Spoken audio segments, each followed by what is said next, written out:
This is Outlandish Zicky Dice, and you're watching Covalent TV. Outlandish!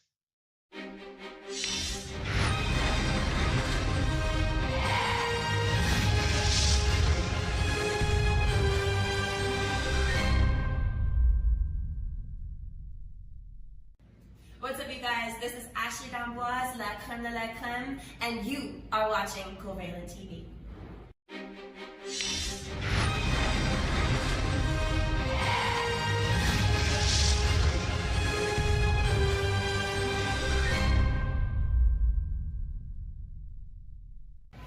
I'm Randy Luck, and you're watching Covalent TV.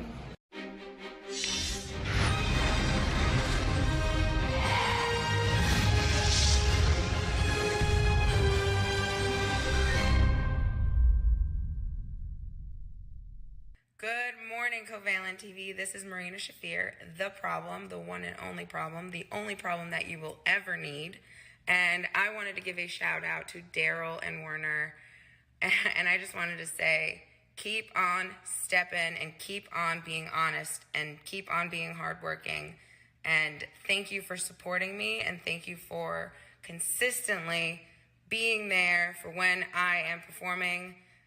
I just want to say thank you, and keep doing you. Keep being the honest podcast problem that you are. Take it easy.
Okay, y'all. Now, y'all should know with how petty we are. Y'all knew we was coming back on this motherfucker, man. We are here, man. We are here. Apologies. A lot of things that are happening are out of our control. And I mean that sincerely. I don't say that to be one of those people to make excuses. A lot of what is happening is out of our control. Me and Werner can only do what we do within our power, but you know someone else who did what they could do within their power? Tony Khan. That's right. Ladies and gentlemen, so that means welcome to your AEW Dynamite Spring Breakthru live review. It is your boy, Mr. Starkside. Big Dub. What is going on, man? What's with the finger? What was with the... I don't know. What was with the too fine? This motherfucker did the finger. Don't give us the fucking ET finger. Put that finger away. All right? E.T. phone on. Hey, maybe that was what you should have been a stand-in for. You got the hoodie on already. You know. All right, okay. Give me your fucking Funyuns. Sure, that's what E.T. says in the movie. But guys, no. What we were talking about, ladies and gentlemen, what we were talking about was this. Again, applauding Tony Khan. And by the way, guys, put the applause emojis in the comment section. Put the applause emojis in the comment section. Tony Khan did something for professional wrestling just by existing. Let me say that again. Tony Khan did something for professional wrestling, and it was called existing. AEW's existence revitalized a lot of people's love for professional wrestling. God rest her soul. My mom even said that. My mom was one of those diehard WWE fans. She grew up on it. I grew up on it. I'm telling you, AEW did something that we haven't seen a promotion do since WCW, funny enough. So if you notice the pettiness in the graphics, that's for a reason. That is for a reason. So I have to say off rip, congratulations, Tony Khan. I'm going to say it again, man. Like, ain't no drones trying to hack our stream going, take away how happy I am for AEW and the good people over there, because every time I've gone over there and done any media work or anything like that, guys, that staff, that crew, the wrestlers, Tony Khan is super awesome. So, like, congratulations to him for doing something that no one thought he could do. Congratulations to him for doing something no one thought he could do. If you wonder why I keep saying that, it's because the emphasis is on no one. Tony Khan did not have believers when AEW first started. But can we all agree on that? Ladies and gentlemen of the Truth Seekers, can we all agree on that? Tony Khan did not, and I repeat, did not have people that stepped up to support his cause when AEW first started. He had a lot of snakes in the grass. He had a lot of people that were out to fulfill their own agendas and motives in their career, Cody. And yeah. And he still found a way to make it work. He still found a way to persevere. How can you take that away from him? Like, I don't care how you feel about him. Who is this? Hey, what's up, girl? But like, how can you take that away from him? Guys, Vegas is going to be popping. And then I want to say this, because this broke while we were fixing whatever was going on and I was setting up the backup server. Guys, peep this. And I hate having this, by the way. I hate having to set up backup servers for our streams. It's not time consuming, but it does take time. Like, it takes like 6-7 minutes to actually do it. So Werner was hanging on while I was doing it, this, that, and the third. And yeah, it's a little time consuming. That's the only thing I just don't like about it. But I don't mind doing it as long as y'all get this stream. That's what I was caring. You could ask Werner. That's all I was saying while I was setting that up, was like, as long as y'all get this stream, that's all I give a fuck about right now. Okay. But something broke while I was doing that. And I was like, Eric Bischoff had his comments. Eric Bischoff had his comments.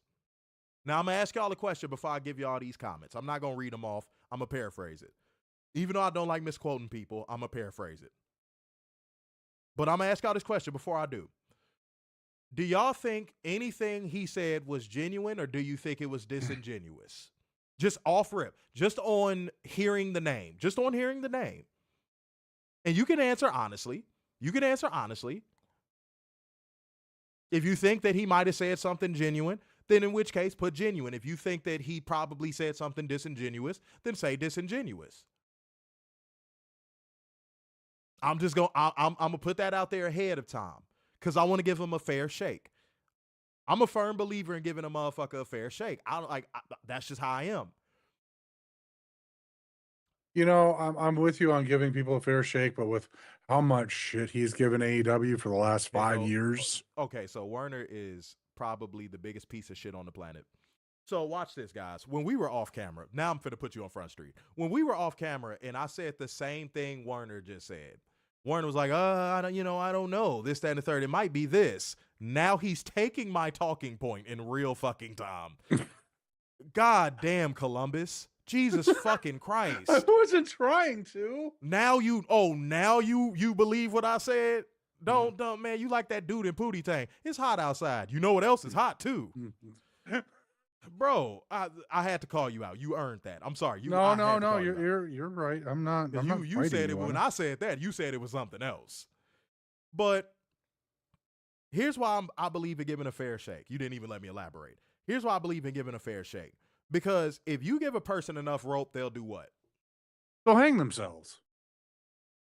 What has Eric Bischoff made a habit of doing since AEW's existence? Hanging himself. See, now if you'd have been quiet, we would have got to that point. Yeah. but that's exactly what the fuck he did. And he had no choice but to untangle the rope mid-hang, drop down to the floor, catch his breath, stand up, look Tony Khan in the face, and go, you did it. That's what he did, ladies and gentlemen. Mm-hmm. That's what he did. If you wonder what Eric Bischoff's reaction was, he had, let me say this again, he had to take the high road. That was what I was telling Werner before we went live. He had to take the high. of everybody that was grifting off of AEW and saying how trash it is and all that old stuff, the one person that had no choice but to stand up and give Tony Khan his propers was Eric Bischoff. You know why? Because he was tethering all his criticisms to having more success on Turner than Tony Khan. Right or wrong? No, you're right. That was him. Correct?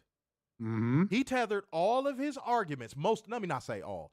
He tethered most of his arguments to the fact that he had residual success on the Turner networks. That's over. WCW is dead, as much as that still pains me to say. Mm-hmm. WCW is dead. His run on Turner television is dead. So he had to get in front of a camera. He had to get in front of a mic tonight and go, damn it. You know what, Catherine? That is the perfect way of describing it. It was like setting up a fatality. As soon as this show went live on the air and it didn't go off the air like ours did. See, I can make jokes about it. As soon as that happened, you heard, finish him. Yeah. Like, friendship. He had no choice. Now, that was a good line. Good for you, Werner. But like, yeah, no, that's what happened. He had no choice. So, I'm going to be the person to say this. Where I come from, that praise better be as loud as that disrespect was. And Werner, now since you want to do talking points, let's do this. Werner said, no, it needs to be the apology. And I said, fucking apology? I said, fucking apology? What's that song? It's too late to apologize. It's too late. It's too late. So when Werner said that, I'm like, the fuck are you talking about? It's too late. No, if he was going to apologize, he should have apologized in 2021.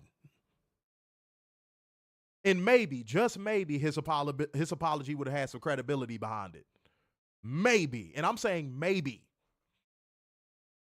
Honestly, he should have been apologizing from 2020. Then in which case, it might have came across as genuine. But he was getting dates with them in 2020. But exactly. And then almost immediately after that stopped and WWE picked up the phone to embarrass him again, then all of a sudden, these AEW criticisms start happening. These AEW criticisms start kicking in a high gear. Once WWE went back out on the road and they brought him back for a hot second, all of a sudden these criticisms kicked in a high gear. So Eric, homie, you got to forgive me if I don't perceive your comments on AEW surpassing your show as genuine. I can't, dog. I can't. They should be smoking on Eric Bischoff packing AEW tonight. They should have, at the after party for this show, they should have an Eric Bischoff pinata in the hotel.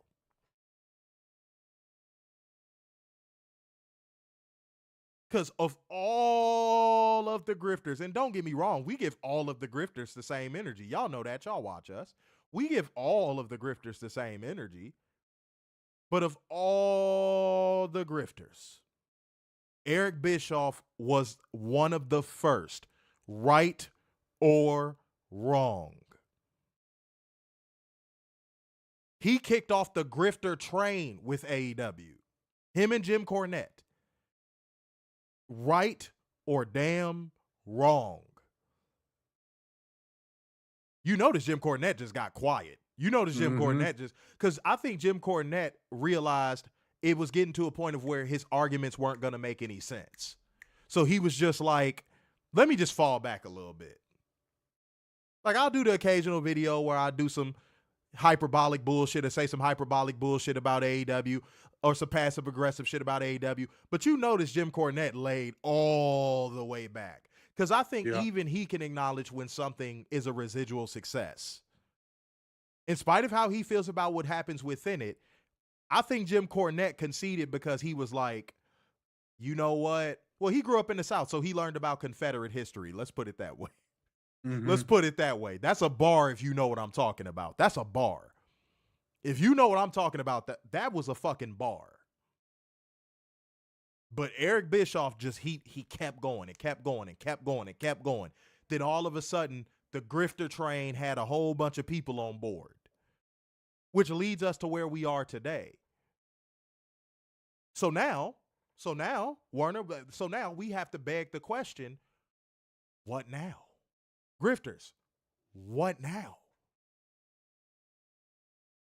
Ooh. What now?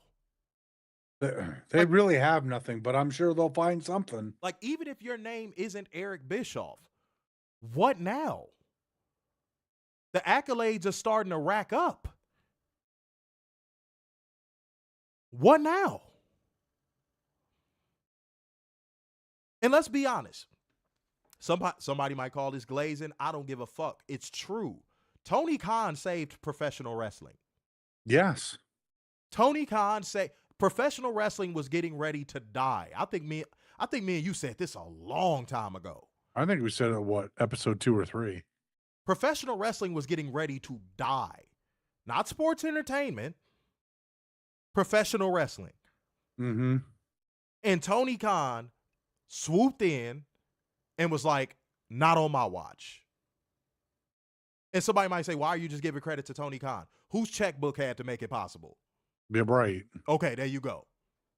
There's no way the Young Bucks, Kenny and Cody get a TV deal by themselves. Yeah, we saw. There's no way. We've seen examples of what happens when wrestlers try to start up their own shit. Global Force Wrestling. Yep. And guess where Jeff Jarrett works right now? Mm-hmm. No, the Elite was not going to be able to fund this by themselves. That just wasn't realistic. I don't even think it gets a TV deal if they fund it by themselves. Y'all know that. I know that. We all know that. Truth Seekers, y'all know that. And by the way, Truth Seekers roll call in this bitch. Hold on. Truth Seekers roll call in this bitch. Y'all ain't off the hook. Fuck y'all thought.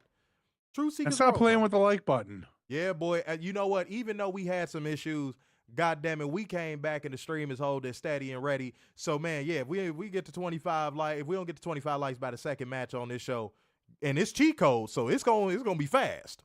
Mm-hmm. We don't get to about a second match on the show, stream's going off. And this time it's going to be under our control. All right? And with 43 of the people in the building, there's no excuse. No, y'all killing it on the numbers front. Y'all killing it on the numbers front. I ain't mad at the numbers. Let me say that right now. Yeah. I ain't mad at the numbers. But let me say this, guys. I got to catch a flight in less than 8 hours, right? And I told Werner off camera that there was no way I was going to miss this show. Mm-hmm. Not only would that be a disservice to y'all, but I feel like that would be a disservice to professional wrestling. Because again, like I was saying on the stream before it went out, this is a win for professional wrestling. This shows that, Werner, you ready for this? This is going to be a bar. This is going to sit with y'all. This shows that professional wrestling can be sustainable. Mm-hmm. Everything that WWE told you professional wrestling couldn't do, AEW is showing you it can. And it's giving hope to the indies that are not aligned with WWE. I want that to sit on your cranium, y'all. That needs to sit in your brain for like a hot little second. WWE told everybody for years, that professional wrestling can't draw.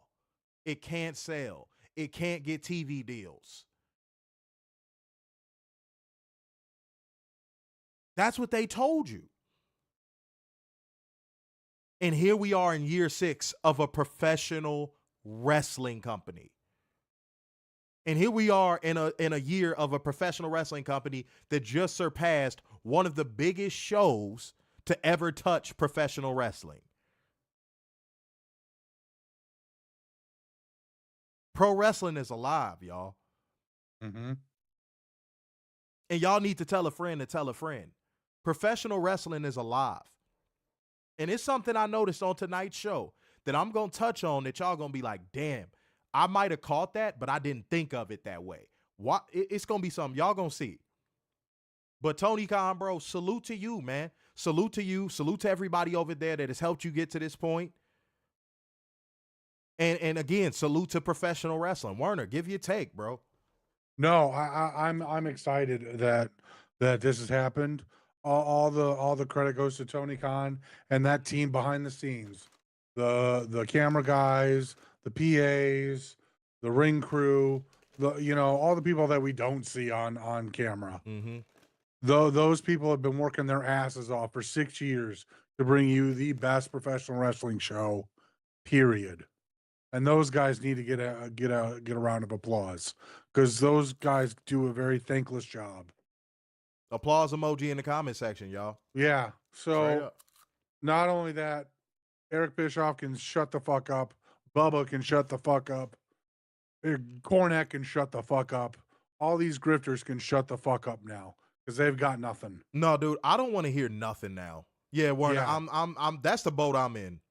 That's the boat I'm in right now. I really don't even want to hear it anymore.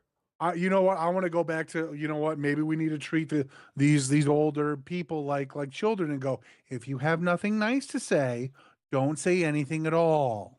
See, but again, I gave credit, and to anybody that watches Cornette, you notice I gave credit. I said he fell back. Mm-hmm. I think he knew something about AEW getting the TV deal, and he was like, let me fall back. Like, I'll still do like these little short clip videos where I shit on AEW every now and again, but like the shitting on AEW every week thing, he fell back. Mm-hmm. Because I think Cornette knew. Cornette has lived through a lot of different eras of professional wrestling. He's seen a lot. I can't take away. Me and Warren have always given him credit as a wrestling historian, correct? Yep. We have always given him his propers as a wrestling historian. Anybody comes on this show and say otherwise, they're lying. We have always given him his credit as a wrestling historian. Mm-hmm. We just said when it comes to modern wrestling takes, yikes. Mm-hmm. He is definitely the old man yelling at the cloud. Now, that's what we said. Mm-hmm. But he's lived through enough eras of professional wrestling to know when something's going to be a success, a long-term success. And again, that's why I think he fell back. Bischoff stayed with it. But you until today. But you notice after that TV deal got announced, he got quiet too. Y'all notice after that TV deal got announced, he got a little quiet too. See? I peeped that. I don't know if y'all peeped that, but I peeped that. All of a sudden, them streams wasn't coming in hot. Them quotes wasn't coming in hot no more. And then tonight, he had to eat crow. It is what it is, y'all. It is what it is.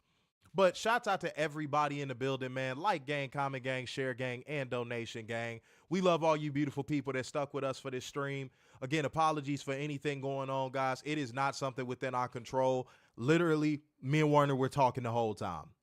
Mm-hmm. So we can't do something about something we can't see. You know what I mean? So shouts out to everybody who stuck around through the technical difficulties. The stream is stable as of right now. Everything is good. I put a backup server on this bitch, so we should be good.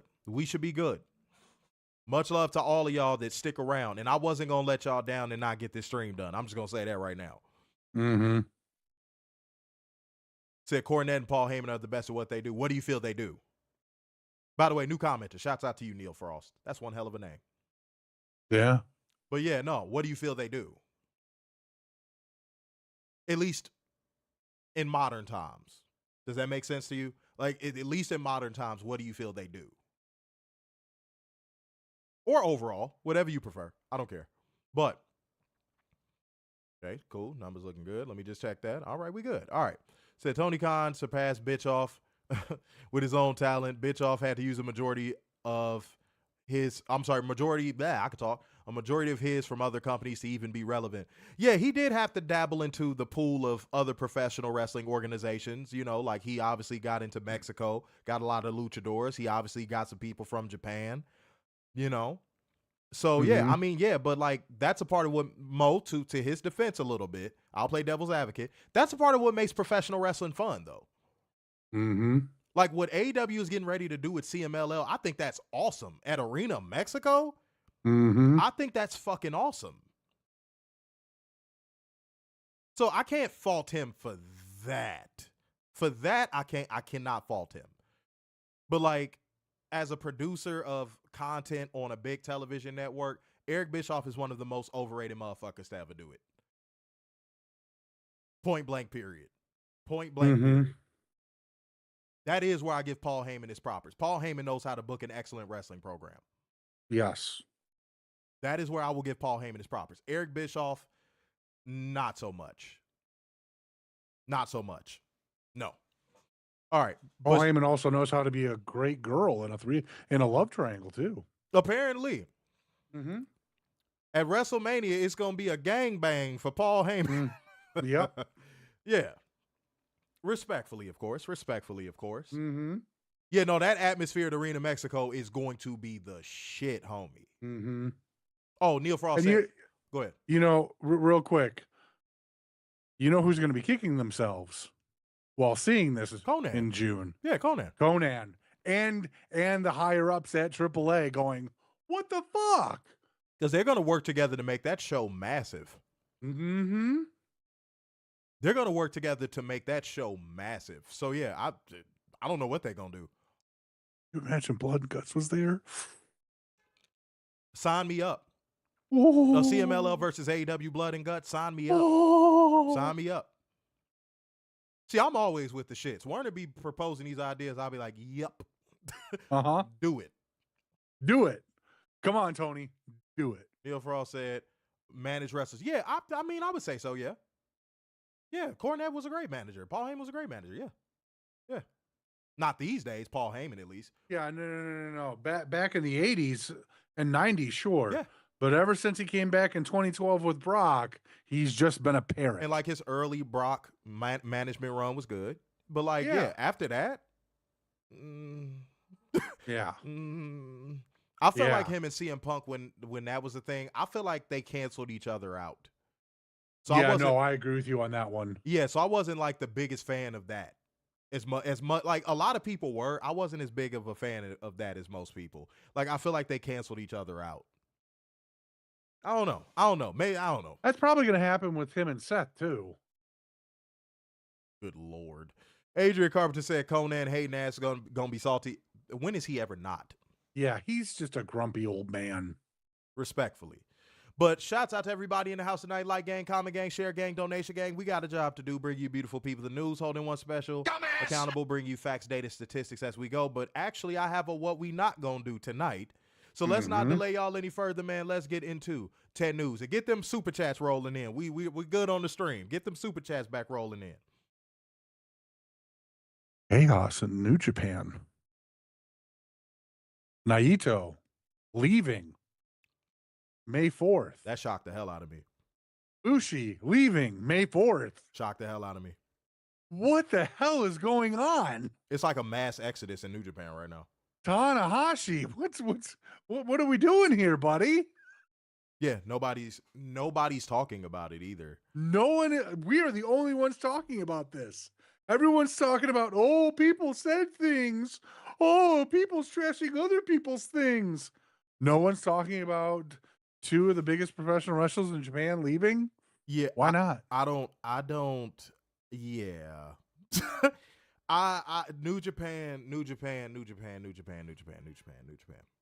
Y'all are in a situation where y'all are gonna have to start building up stars ASAP. Fast. Even if you gotta force a couple. Like, even if you have to force a couple, you gotta start building up stars pronto. Gabe Kidd is not enough. No, you might have to put the title on Zack Sabre Jr. again.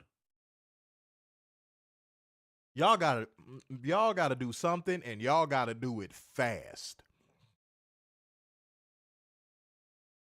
Or y'all might have to start doing talent exchanges, like ask Tony Khan for some more talents in the interim until y'all build up a star.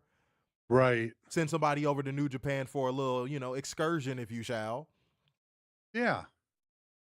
Cause yeah, dog, until y'all can build up at least 5 more like marquee stars, sheesh. Yeah.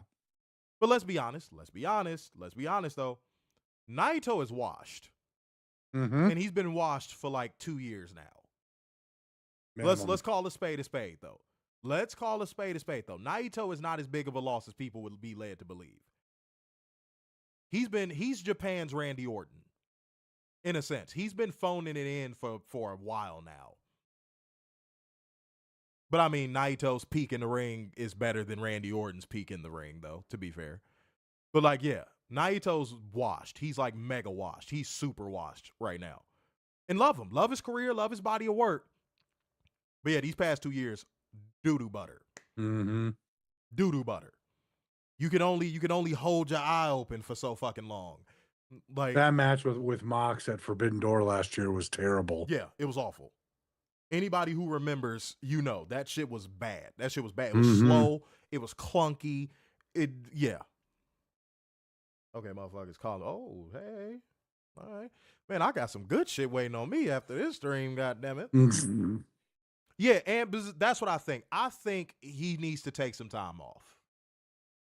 Get back in prime shape. Fall back in love with the business again, and get it popping, and come back and get it popping.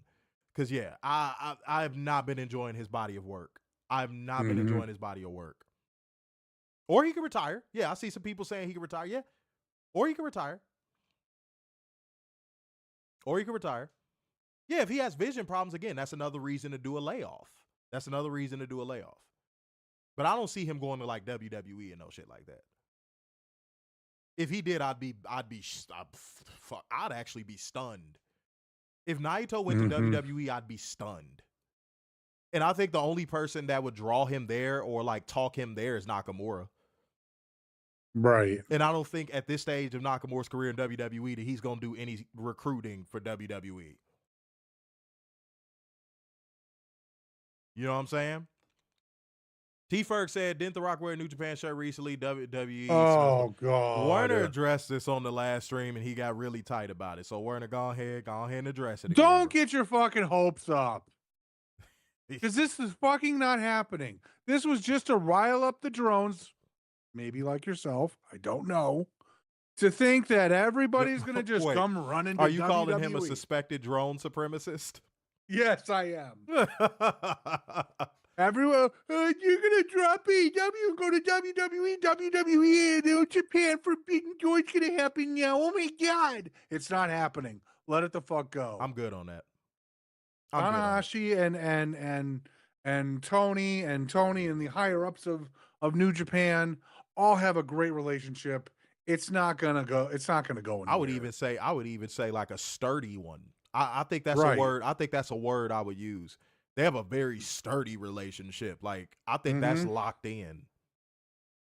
I think that's actually locked in. I think that's, yeah. I don't see New Japan burning that bridge.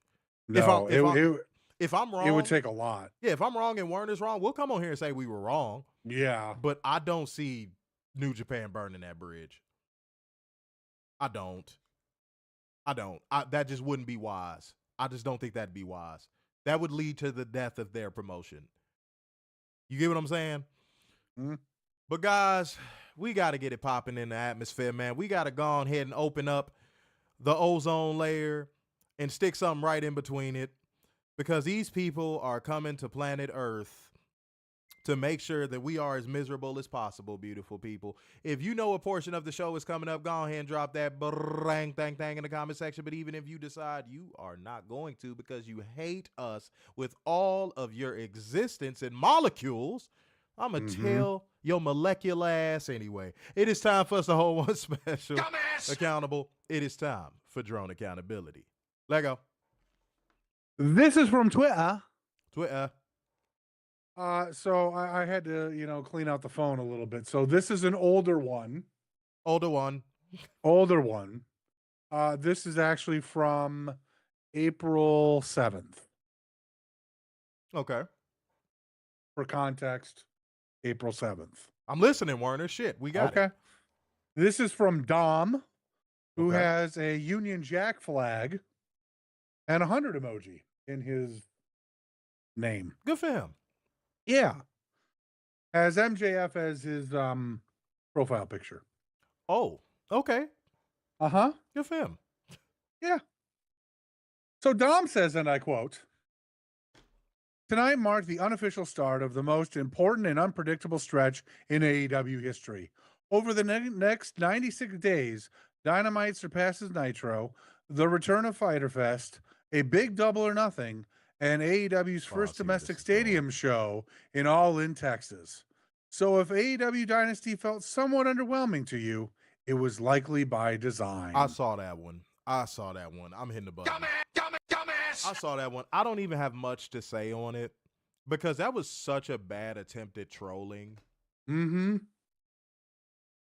That is one of the like that was low. I don't really be having much to say about low effort trolling. Low effort trolling is exactly that. It's low effort. Like, I don't think I'm ever going to get this answer. Why do WWE fans project their product's failure onto other shows? I don't think I'm ever going to get that answer. No. Why? Like, no, when WrestleVote said that, it was coming off of the heels of god-awful shows. Mm-hmm. Somebody find me a god-awful Dynamite from this year. Somebody find me a god-awful AEW pay-per-view from this year. Somebody, please, help me locate it. Help me locate it. So it doesn't hit. You get what I'm saying? It just doesn't hit. It's like people that do 9/11 jokes in 2025. Like, why? Like, why? Why? That makes no sense. That don't hit. That's not as trolly, that's not as troll as you think it is. That's like, dude, that's like Anthony Edwards having a bad game and comparing it to Michael Jordan having a bad game. Like, one is Michael Jordan and one is Anthony Edwards. No disrespect to Anthony Edwards. Great player, shitty human being. Yeah. But like, Michael Jordan bad game is different from an Anthony Edwards bad game. Michael Jordan scores 40. Oh my God, it's the worst game of his career. Basically. Anybody who had the honor and privilege of watching Michael Jordan play knows what Werner just said is 100% accurate. I'll be more realistic, though. If Michael Jordan scored 19 points in a game, you go, was he sick? Was he injured? The sky is falling. No, you would be like, was he injured? Yeah. Was he out there on one leg? That's how great Michael Jordan was. If he scored anything under 20 points, you thought he was out there on one leg. Mm-hmm. So comparing AEW's success or even failures to WWE's failures, that ain't the flex you think it is, homie. That ain't the flex you think it is, homie. It's really not, dog. It's not the trollolo you think it is, dog. Okay? So I wish y'all would stop doing that. Please stop doing that. It's so bad faith. Stop doing that shit. Yeah, it was after a god-awful Saturday night's main event. Right. Are we really comparing the two?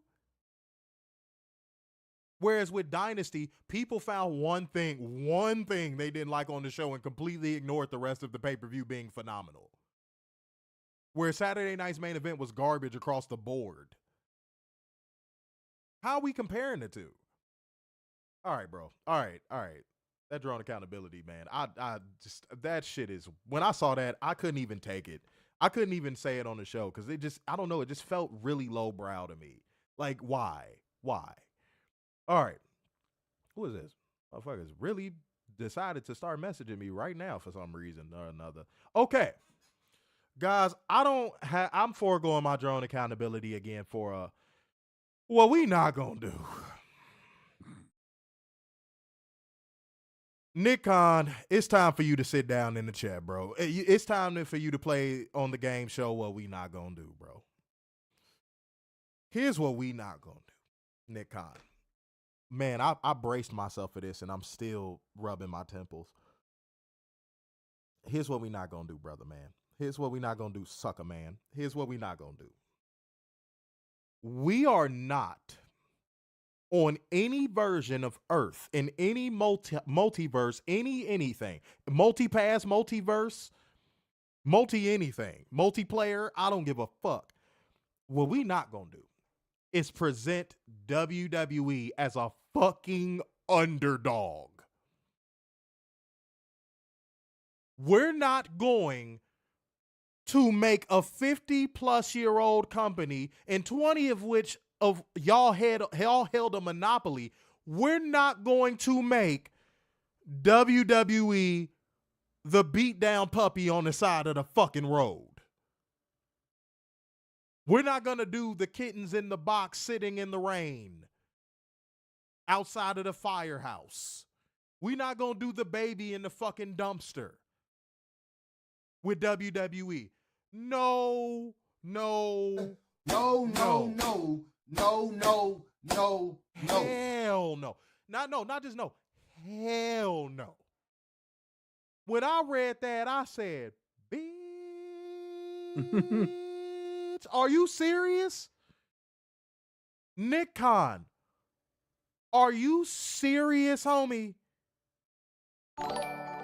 Like, I could get into details on why this makes no sense, but I'm going to do something I've never done on this show. I'm going to concede why this didn't make any sense to the truth seekers in the comment section, and I'm going to read it off in real time. How delusional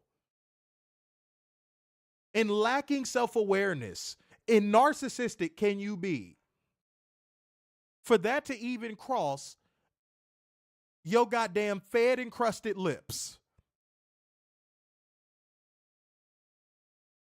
The same promotion that has an army of millions of people that are willing to attack any internet wrestling personality at any time is an underdog?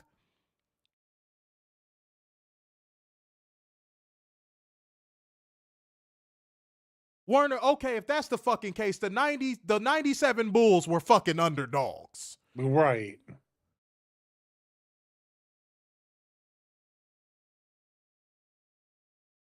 Really?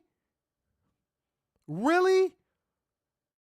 The 90s Cowboys were fucking underdogs. The 2000s Patriots were fucking underdogs.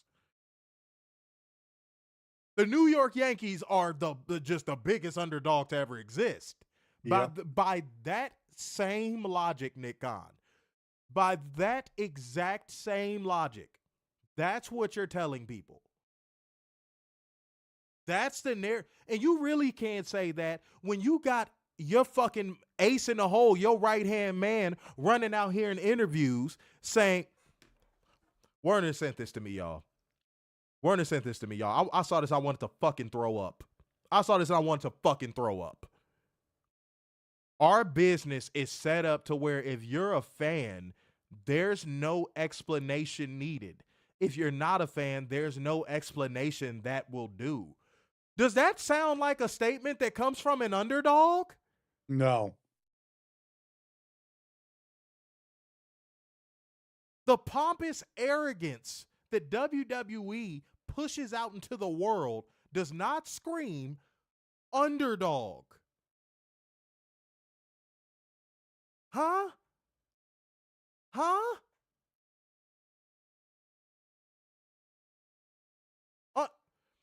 I'm going to ask anybody a question in this building right now. Do you think WWE and underdog belong in the same fucking sentence? Not a goddamn chance. Like, legitimately, in good faith, do those two things even correlate?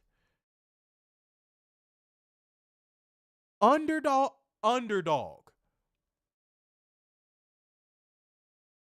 Listen to what I said again. Listen to the description I gave WWE. 50-plus-year-old company, 20-plus years of that was a monopoly.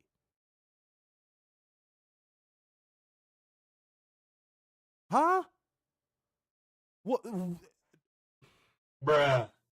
Oh my God. This was another one of those comments, Werner, where I said they think their audience is they think they're literally drones. Seals. They'll eat it all up and go, or. There you go. It's all true. Or. Werner, I'm gonna need you to get some original shit. We gonna take you to the original store. Dude.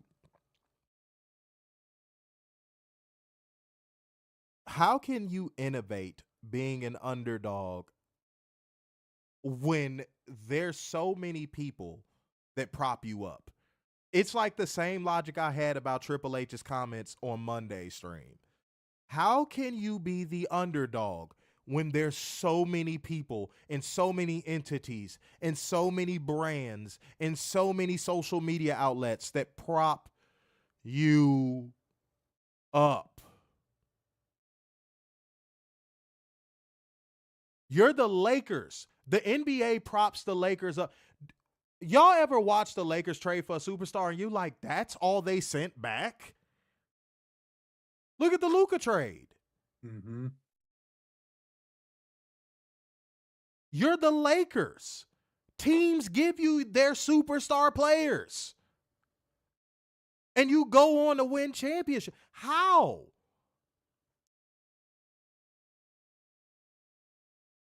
How can you fail in an ecosystem that's designed for you to be protected? How are you an underdog in an ecosystem that's designed for you to be top dog? And it's reinforced by the people that watch your shit.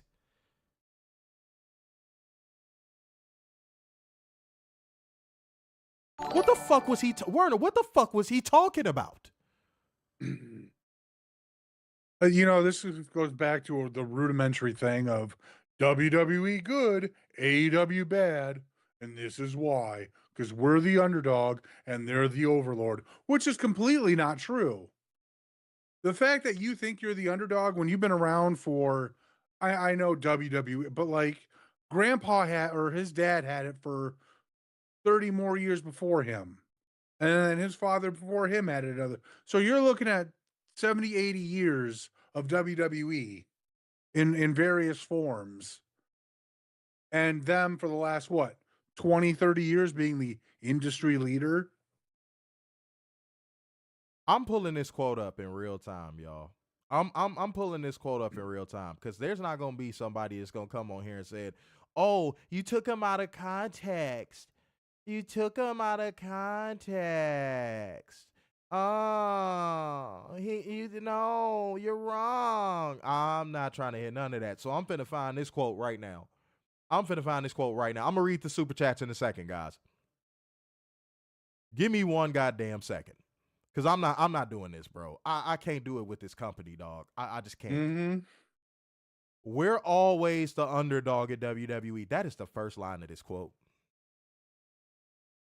Which right then and there. You're lying. Bullshit. Out the gate.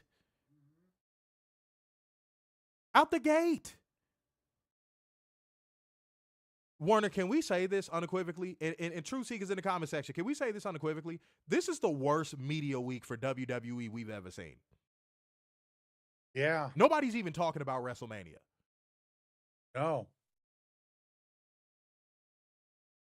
This is the worst media week I have ever seen for WWE since Chris Benoit.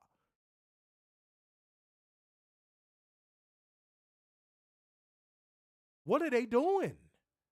Oh, okay. I'm going to finish reading. Dropping the ball. That's what they're doing. They're dropping the fucking ball. I'm gonna read the rest of the quote. I had to get that off my chest. He said, we're always the underdog at WWE. We always feel that people underestimate us. Are you? I forgot about that part. What are they underestimating you in? Werner, is he trying to do? Me and Werner both worked at the same call center together at one point. Mm-hmm. Is he trying to do the sales technique of setting proper expectations? I think so. Homie, your product is underwhelming because of ineptitude. It's not underwhelming due to the fine print. Oh, that was a bar. That was a bar. Mm-hmm. It's underwhelming due to ineptitude. It's not underwhelming due to fine print. It's not something in WWE's contract with Netflix or anything like that the show is bad. Who's underestimating you? You got one of the, you got the biggest investment that a professional wrestling show has ever gotten twice. Mm-hmm.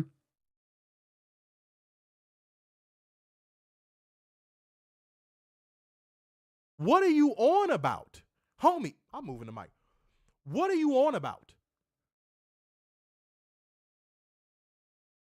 What are you actually saying, bro?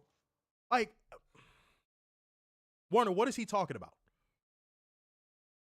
Oh, I've been racking my brain about this all day. I don't get how you're an underdog. I know WWE's ultra. Well, we compete against everybody. That doesn't mean you're an underdog against everybody. You're not an underdog against other wrestling competition. You're not. The only competition that you have is against other sports entities. And they're kicking your ass regularly. Warner, let's do it like this, bro. Let's finish this quote, and let's let the truth seekers formulate opinion. Let's finish this quote, because again, nobody's gonna come out the woodworks and say we took any of this out of context. Mm-hmm. Bro, this next line, Jesus Christ. I'm gonna start from the top. We're always the underdog at WWE. This is delusional. Which is why this is delusion. Like, no, the next line I'm finna read y'all finna be like, ain't no way he really said that. We're always the underdog at WWE. We always feel that people underestimate us, that we're looked down upon. And we like it that way. Like, bet against us. We prefer that and allow us to show you what we can do.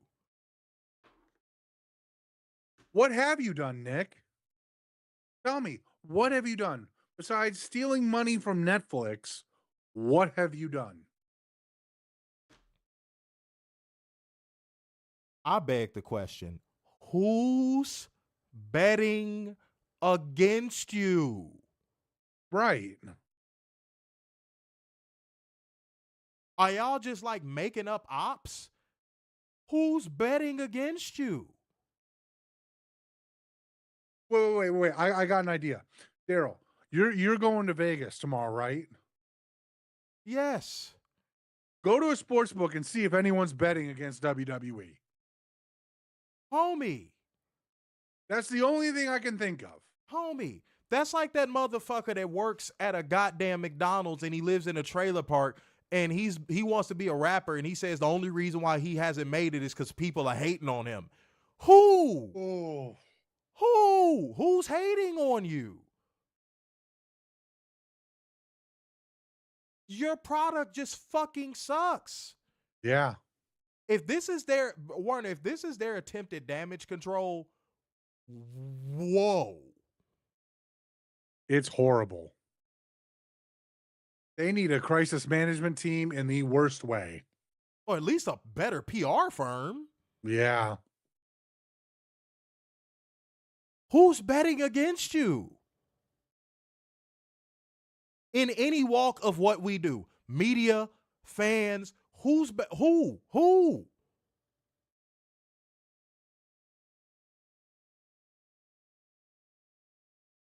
Y'all are just making shit up.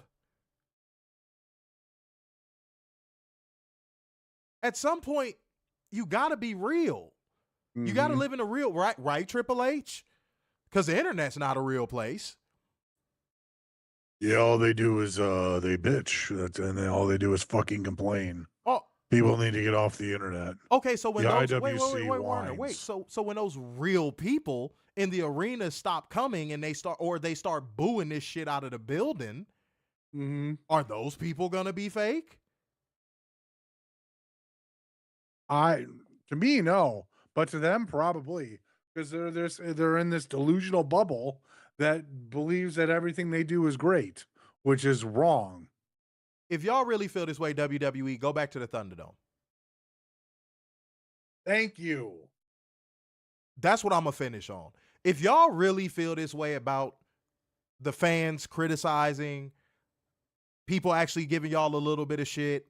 If this is how y'all gonna respond to criticism every time, just go back to the Thunderdome. Yeah. Don't tour. Yeah, make people come to you. Instead of everybody coming to you for WrestleMania, make them do it for weekly TV too. See how well that goes for you long term. Yeah, establish a home base. Now notice they're not doing house shows much this year. Yeah, they said they was gonna cut back on that. Yeah. Uh-huh. But Warner, that's what I want. That's what I want. WWE, put your money where your mouth is, since people are betting against y'all so much. Put your money where your mouth is. Since the people on the internet who are criticizing WrestleMania and the build aren't real, put your money where your mouth is with the real people. Yep. And just run out of one building. Like you do with NXT. Mm-hmm. Hell, you got the money. You could probably build an arena. Right. Do it. Put it in Florida or Texas or wherever the taxes are cheap, and go ham. Because talking down on your detractors doesn't mean they're wrong. Oh, that was another bar. Yeah, that was. Talking down on your detractors don't mean they're wrong. You know that, right? Like I want everybody to know that. That's a life lesson too. Sometimes a detractor could be trying to save you from yourself. Mm-hmm. Because they see something you doing or a way you moving that they like, bro, if you keep going the route you going, it's going to get spooky, homie. But is WWE taking heed to that? No. No. But you know what? I got to give the floor up, guys. I got to give the floor up because we're getting the first ever double what we not gonna do tonight, ladies and gentlemen. Werner has to walk up to a tree and get some sap out of it. You mean your local customer service rep?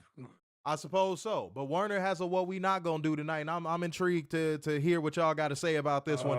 But I had to cook on them comments from today, y'all. That just, what are we talking about? Go ahead. All right, Sean Ross, Tree Sap. What we not going to do is lie. Blatantly at that. Blatantly. So someone said to Tree Sap, you're a journalist whose job is to be objective and fair and criticize both. Most of the time, your tweets are biased and against AEW. To which Sean responded, Observable truth, by the way. Observable truth, yes. Mm-hmm. Stop pretending you care about that and admit you want a robot to repeat your feelings.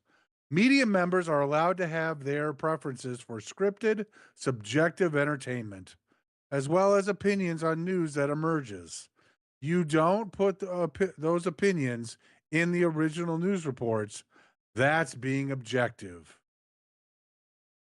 That has to be, I told Werner, that has to be one of the biggest self-dunks I've ever seen in IWC history. Mm-hmm. And why is that a self-dunk, Werner? Because he just admitted it. He proved the person right. Yeah, he proved the person right. You just repeated back what he said about you to him. Mm-hmm. The only thing you didn't do was put WWE in there somewhere. Yeah. And how was your presence? You're funny as hell. WWE. Like, that's why we was on that with him at one point. Like, I really be trying not to like say anything about these people because they don't deserve the breath. But like, Tree Sap, homie, but you just like the only thing you didn't do was say WWE. Mm-hmm. But you proved the person right. Or wave a WWE flag as a gift or something. But to try to pass it off and have like this virtue signaling type shit where it's like, oh, people have the rights to have their own opinions on whatever they want to have it on. when you literally seem to only have an opinion in favor of one thing, dude, that was a self-own. You didn't directly respond to what the person said. You just deflected. And I'm sorry, guys. Don't get it wrong. I wasn't no nerd. I was the man in fucking high school. But in order to sharpen my mouthpiece, I joined debate team. Do you know that if we were in a debate, that would have meant I won? You know that, right? You filibustered. The moment you deflected, you filibustered. Why did you filibuster?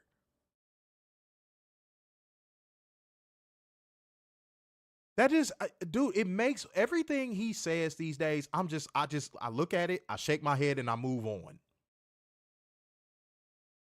That's what I do. I see it, I shake my head, and I just move on. But that, when Werner brought that up to me and he said he wanted to use that as his what we not gonna do, I said, no, say it on the show, bro. Say it on the show. And if there's any snitches watching this, is gonna send a clip to him. We didn't call him out his name outside of Tree Sap, obviously. But we didn't call him out his name. We just called out a hypocrisy. He deflected. Yep. He deflected. First opportunity he got, he deflected. Yep. And self-owned.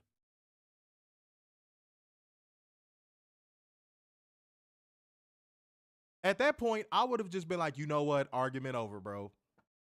Debate over. You made my argument for me. I didn't even have to do anything. You made my argument for me. Thank you. Because like you saying that doesn't change the fact that you don't do that. So you could try to virtue signal and say, oh, people have a right to their own opinions and no one wants an echo chamber. But homie, your entire platform is an echo chamber.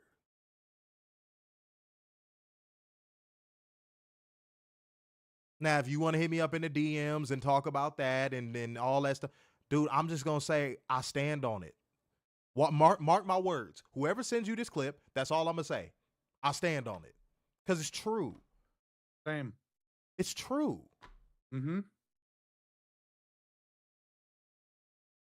Have you seen your comment sections? Do you pay attention to your comment sections? No, I only listen to my super chats. And my super chats love me. Like, dude, if you don't think that your platform is an echo chamber, show me a comment section that under any of y'all news posts that isn't pro WWE and anti AEW. This year, I bet you can't produce it. And if you can, I'll say I was wrong. But I bet you won't be able to produce it. I bet you won't be able to produce it.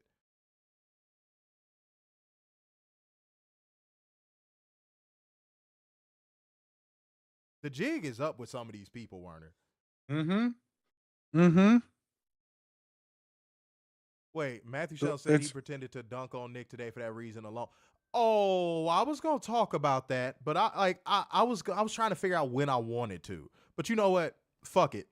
Since we had the little issues, guys, and we gonna pretty much fly through the show because it was, great. Yeah. I'll bite. Everybody thank Matthew Shelton because y'all about to get some extra work. I'll bite. I told Werner he's trying to pretend like he's a martyr. He did that when I confronted him about how he acts, he did that same thing. And his exact words to me were, what did he say? God damn it, I don't like misquoting people. That's what he said. He said, I personally told Triple H, and I think he said in Nick Khan, if I'm wrong, I'm wrong, but I know he said Triple H. One time when they did me wrong, I personally told them to go fuck themselves. I said, if you don't stop. You probably said, thank you, sir. May I have another? If you don't stop. You really think I believe that? Do you really think I believe that? Do you really think I believe that, homie? You told Triple H and or Nick Khan to go fuck themselves. Shrink, blinkety blink, trying to make me think. I want to go to my sink and vomit. Clean it up with Comet. Earth is my planet. If you know where that's from, put it in the comment section. Homie, we don't believe you. You need more people. That would have came out. You want to know how I know? You're greedy. That would have been behind a paywall. Yep. If you told Nick Khan or Triple H to go fuck themselves, you would have put that behind your paywall. As just news. like those almost updates that we needed so badly. Come on, dog. Come on, dog. Come on, Tree Sap. Come on, man. So for you to go and to be on camera today, no, Nick Khan's lying. They do park talent and trying to act like you're like this martyr that stands up for the equality of professional wrestling. Homie. Brother, man. You know, Werner, in moments like this, you just say the same thing. We don't believe you. We need more people. Yeah. So when I saw that, I just said, fuck, dude. You've bought into your own gimmick. You've worked yourself into a shoot. And Fuego, that was something that me and Werner were talking about on the phone literally earlier. We were talking about that on the phone earlier. The moment that wrestling reporters became gimmicks, that was when it all went downhill. The moment that it is okay for a motherfucker to step in a press conference and ask a person what their Waffle House order is, that, dude, we're cooked. Mm-hmm. Now, I know the universe is going to turn as it should because that's life. That's life. Inevitably, the corny people and the motherfuckers that ain't moving the right way are going to fall and we going to rise. But like, me and Werner having to sit through and weather this storm and watch it sucks. Yeah. That's why we tell y'all to share every stream. Even if it goes out, guess what? Share the new one. Until it holds stable, share the new one. Yep.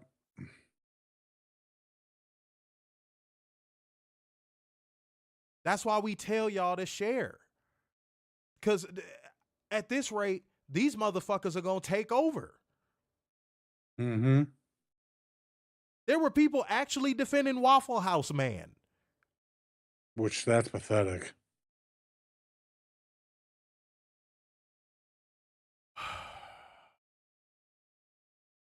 I would need to see some verified information on that because I'm telling you right now, whatever snitch is going to send this to him, he's going to message me like, what's their source on that?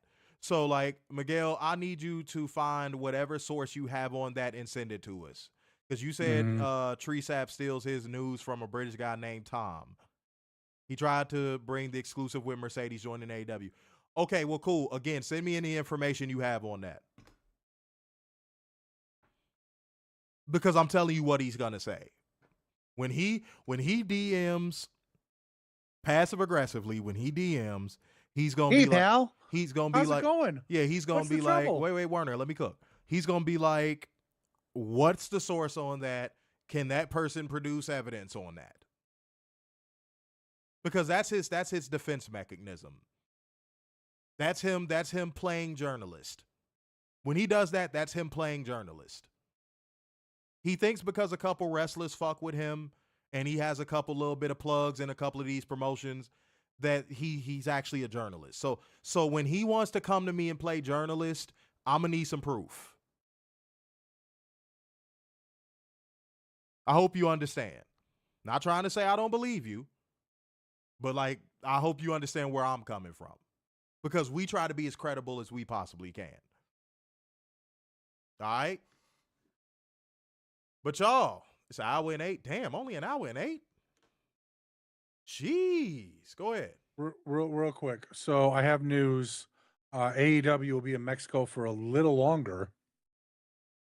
CMLL announced a June 17th event where it'll be CMLL versus AEW and Ring of Honor show. And then, of course, the 18th, you have Grand Slam. Okay. Then June 20th, CMLL. Right back to it. I know. Let me guess. Alba Fry? Yeah, Alba Fry. Yep. Okay. New Japan, AEW, Ring of Honor, Rev Pro, and New Japan Strong will be a part of Fantastical Mania June 20th. Oh, so this is like a partnership. Yeah, this is like a week-long thing that they're pretty much doing. Oh, nice. Good for professional wrestling. Nice. Yeah. No complaints from me. But Yeah. let me touch on these super chats, man. Pause if necessary. Because I let y'all, I delayed y'all a little too long. M said, yo, he really said that. I couldn't believe it. Who you telling? I couldn't believe that Nick Khan said, I couldn't believe it, homie. I couldn't believe it when I read it. All right, and Adrian Carpenter came through with Ten Schmackaroo, said the WWE audience is seals, lemmings, and they know that's why they do what they do and say what they say.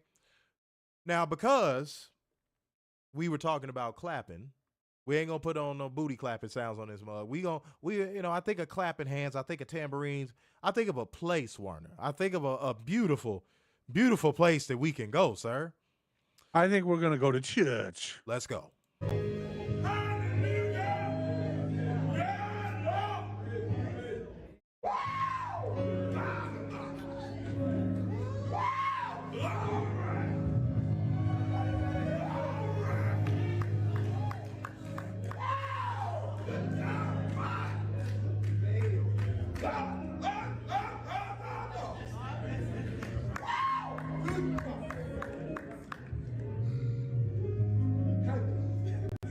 All right, keep it going, ladies and gentlemen. Every donation now will send us to church, so make it happen. And said, oh, wait, no, that's a late one. I was going to say, like, God damn it.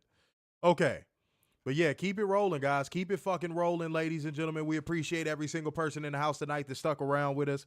Apologies for the delayed stream, but we are here, and that is what matters. That is what matters. Why is that notification just now popping up? Okay.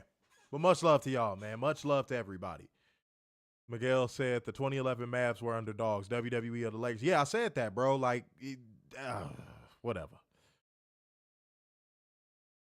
Let me see. Shouts out to y'all, man. Y'all was in this bitch commented heavy, man. I'm sorry I couldn't read all of them because we was cooking, but I see y'all in the house, man. Don't worry. Just know I see every single one of y'all. And it's love. It's absolutely love.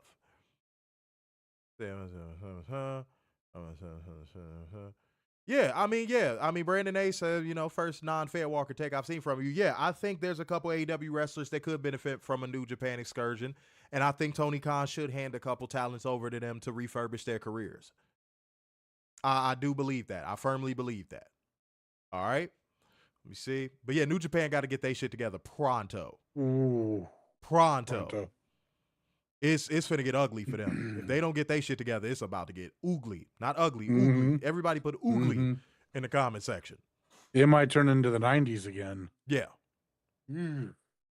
I would hate to see New Japan go through their own version of the Dark Ages. Yeah, again. Yeah. So, shouts out to New Japan, but y'all know what y'all got to do. Y'all know exactly what y'all got to do. Yes, oogly. Oogly. Yeah, oogle. Who put oogle? Bruh. Oh my God. Motherfucker put oogle. Yeah, man. Yeah. I don't want to see that for them, dog. I really do not want to see that for them. Appreciate y'all, man. Thank y'all, man. Y'all in here killing it, dude. I love that. But I still got to say it anyway. Like gang, comment gang, share gang, donation gang, super chat, Streamlabs link, Cash App. They all work. Warner, they all work. They all work. None of them are down. None of them are broken. Yeah. They all work. And the pettiness knows no bounds, ladies and gentlemen, because I'm about to do something a little bit different tonight. Light the fuse. Bring the boom. Dynamite. Nitro. I was saying nitro. Light the fuse. Bring the boom. Nitro. Dynamite. He still didn't get it the second time. Look at this. See, I'm convinced he has a Mayo delay on his thought processes. I think Warner has that mayonnaise is clogging his brain stem. So messages can't get to that head of his fast enough to catch on. So I'm going to give him one last attempt at this, and let's see if he figures it out. All right, Warner. Here we go. You ready? Yeah. Light the fuse. Okay. Boing the boom. Nitro. There you go. That's what I'm talking about. Don DeMarco for Warner. You know what I'm saying? We gonna get a Don DeMarco in the building for Warner. Don DeMarco. Only took him 37 years. That's all it took. All right. Yes. Eric Bischoff Pack Night as well. Yes, Eric Bischoff Pack Night as well. Okay? Everybody put Eric Bischoff Pack Night. All right, that should give y'all something to do for the next 10 seconds. Eric Bischoff Pack Night. All right? Much love to y'all in the building. Get these likes up, man. If you haven't hit the thumbs up yet, get that shit going. Get that shit popping, y'all. Let's roll. Okay. The show opens up with commentary hyping up tonight's show as if it needed any extra hype. Yeah, really. As if it needed any extra hype, ladies and gentlemen. Seriously. Damn, bro, I'm really finna have to dip out of Chicago in less than fucking 7 hours. Good God. That should tell y'all how much I love y'all. I probably should be asleep right now. But, yes, Eric Bischoff Pack Night. I saw that. Yes. But the show would open up with Cheat Code versus Cheat Code and a Cheat Code Foundation tournament semi-cheat code. And if you don't know what I'm talking about, it is Athena going against Mercedes Mone in the Owen Hart Foundation tournament semifinals. This show is about to go fast, y'all. Please don't be disappointed in us. We're not trying to cheat y'all. We're trying to treat y'all. This match was a cheat code personified. Mercedes, bold claim, Warner. Bold claim, Tom. Okay. Mercedes Mone unequivocally is the best woman in professional wrestling right now, next to Toni Storm. It's like 1A. I don't think that's that bold. It's 1A and 1B. I really don't. I mean, I don't think that's a bold claim. Warner. WWE fans exist. Oh, yeah, that's true. There you go. Okay. Outside of them, let's leave them alone. Let's leave them out of this for 1 second. And just talk to professional wrestling fans. I think that they would agree. I really do. I mean, her body of work since she's left the Fed has been unparalleled, along with Tony. Bro, the game tape is not only there, it has a presence. You like when you watch footage of Walter Payton play, and he just when he's running, he jumps. It's almost like you're watching it in 3D. Yeah. When you watch Jordan highlights, it's almost like you're watching them in 3D. They just jump out at you. Yeah, but Fuego, that's what I was trying to say to Warner. There's people that would go, but how can you say that when Liv Morgan exists? Oh. There's people that say, how can you say that when Rhea Ripley's still wrestling? That's what I was trying to say to Warner, but he wasn't getting it. He had to make it exclusionary, and I'm like, nah, bro. WWE fans, they still exist, dog. The moment I say that, there's a drone that's watching this right now that hit the dislike button. The moment I said that, there's a drone that just hit the dislike button. I'm confident in that.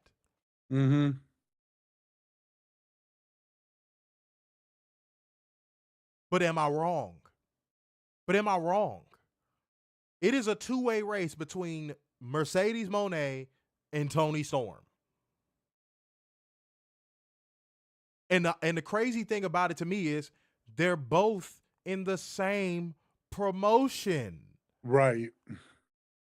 When have we ever seen this? What, since Trish and Lita? You would have to go back to Trish and Lita.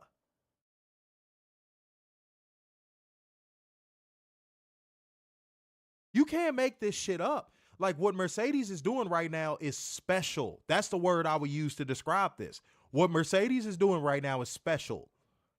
The body of work that Mercedes is putting out there right now is fucking special.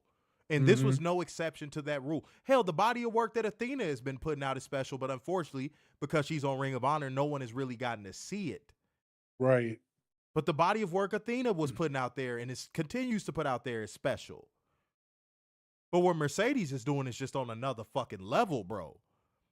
She's making women's wrestlers that you were kind of like, Yeah, no, I'm with you. I'm completely with you.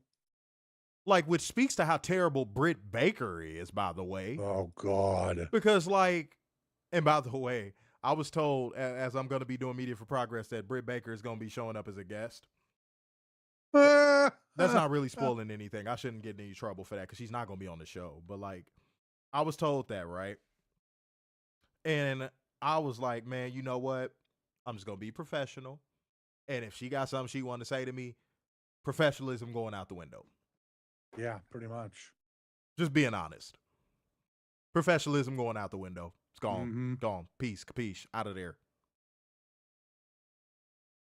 All right? But to get back to this, this was a combination of two great elements combining to make one undeniable element of a match. Because Athena's been doing fire shit. Mercedes has been doing fire shit. So what did you think was going to happen when these two finally got in the ring with each other? They made a firestorm. Okay. So, Werner, if you're going to contribute, I need it to not sound like you just got off a short bus with a helmet. Oh, okay? We're just going to put that out there right now. But again, salute to these two ladies. If I went blow for blow with this match, it would be doing it a disservice. So I'm bringing this back for this match especially. Go watch this match. I'm probably going to watch this again. Yeah. I'm being honest. I'm probably going to watch this again. You can probably watch it on the flight there. Yeah. I'm probably going to watch this again. It was that good. And you know what the best part was? Tony gave it time. And to get to the result, Mercedes Moné won by a pinfall with a victory roll. And let me say this. AEW fixed something that WWE had already broken. And they did it with absolute grace. Me and Werner have always said, as a cheap booking tactic, WWE uses a Dairy Queen or they use a fruit roll-up. Yeah. When a roll-up happens in AEW, it feels like it was a result of hot competition. Yep. It doesn't feel like it was done as a booking tactic to find a way to get out of booking a clean finish. It feels like it's actually done in the heat of battle. So AEW fixed something that WWE had broken without really even trying that hard. Which also shows you how simple and great wrestling can be when it's done right. But post-match, Tony Storm appeared in the crowd to give Mercedes a nice slow round of applause, and that was that. Werner, give your thoughts on this match. Everybody in the True Seekers, give your thoughts on this match as well. Fucking phenomenal. You know what? And this is not a nitpick or anything. I'm really surprised that this was the first match. I really thought this was going to be the main event. But great on Tony for making this the first match. And again, we're on that roll again. We're on that roll again of great matches to kick off the show. I think we're what now? 2 months? See what happens when Orange Cassidy ain't around. Do you see what happens when Orange Cassidy ain't around? It's amazing. The shit is night and fucking day. But this match, no, go watch this match. If you have not seen this match, go watch it. If you've seen it, go watch it again. And then when you're done, go watch it again. Because there's just so much in this match that you could just go, wow, I can't believe they did that. Wow, they gave them time to do that. Wow, they were allowed to do this. Wow, you wouldn't see this in WWE. And I was going to get to it, but I just saw somebody had skipped ahead on it. I was going to get to it. But now I got to do it because I saw somebody skip ahead on it. AEW is doing something right now that I don't think y'all are noticing.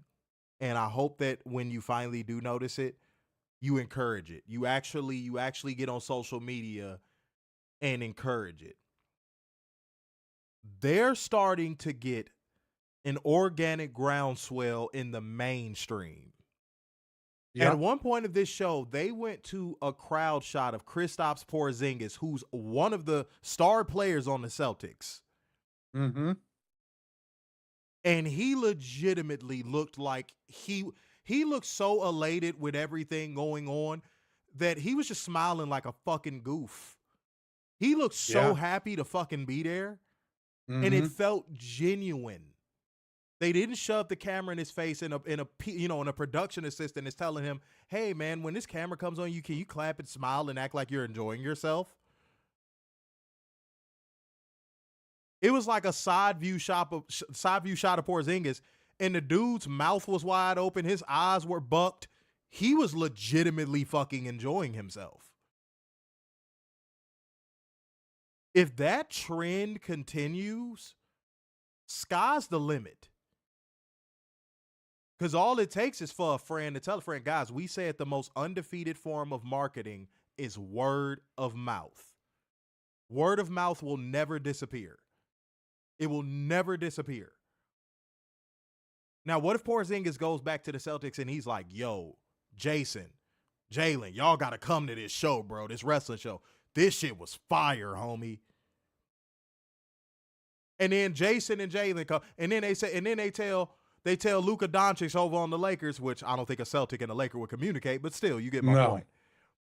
But they tell another star player, bro, when that shit come to your town, you gotta go see that. And then that player tells a celebrity, that player tells Jamie Foxx, bro, you gotta go to this show. And now Jamie Foxx is in the front row.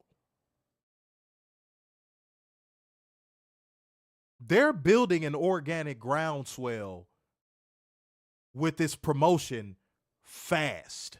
Yeah. And we need to get Leslie Jones back on AEW television. To me, that was the start. But like, I don't think a lot of people saw that on camera, like as much as I saw it in person. But to me, that was the start.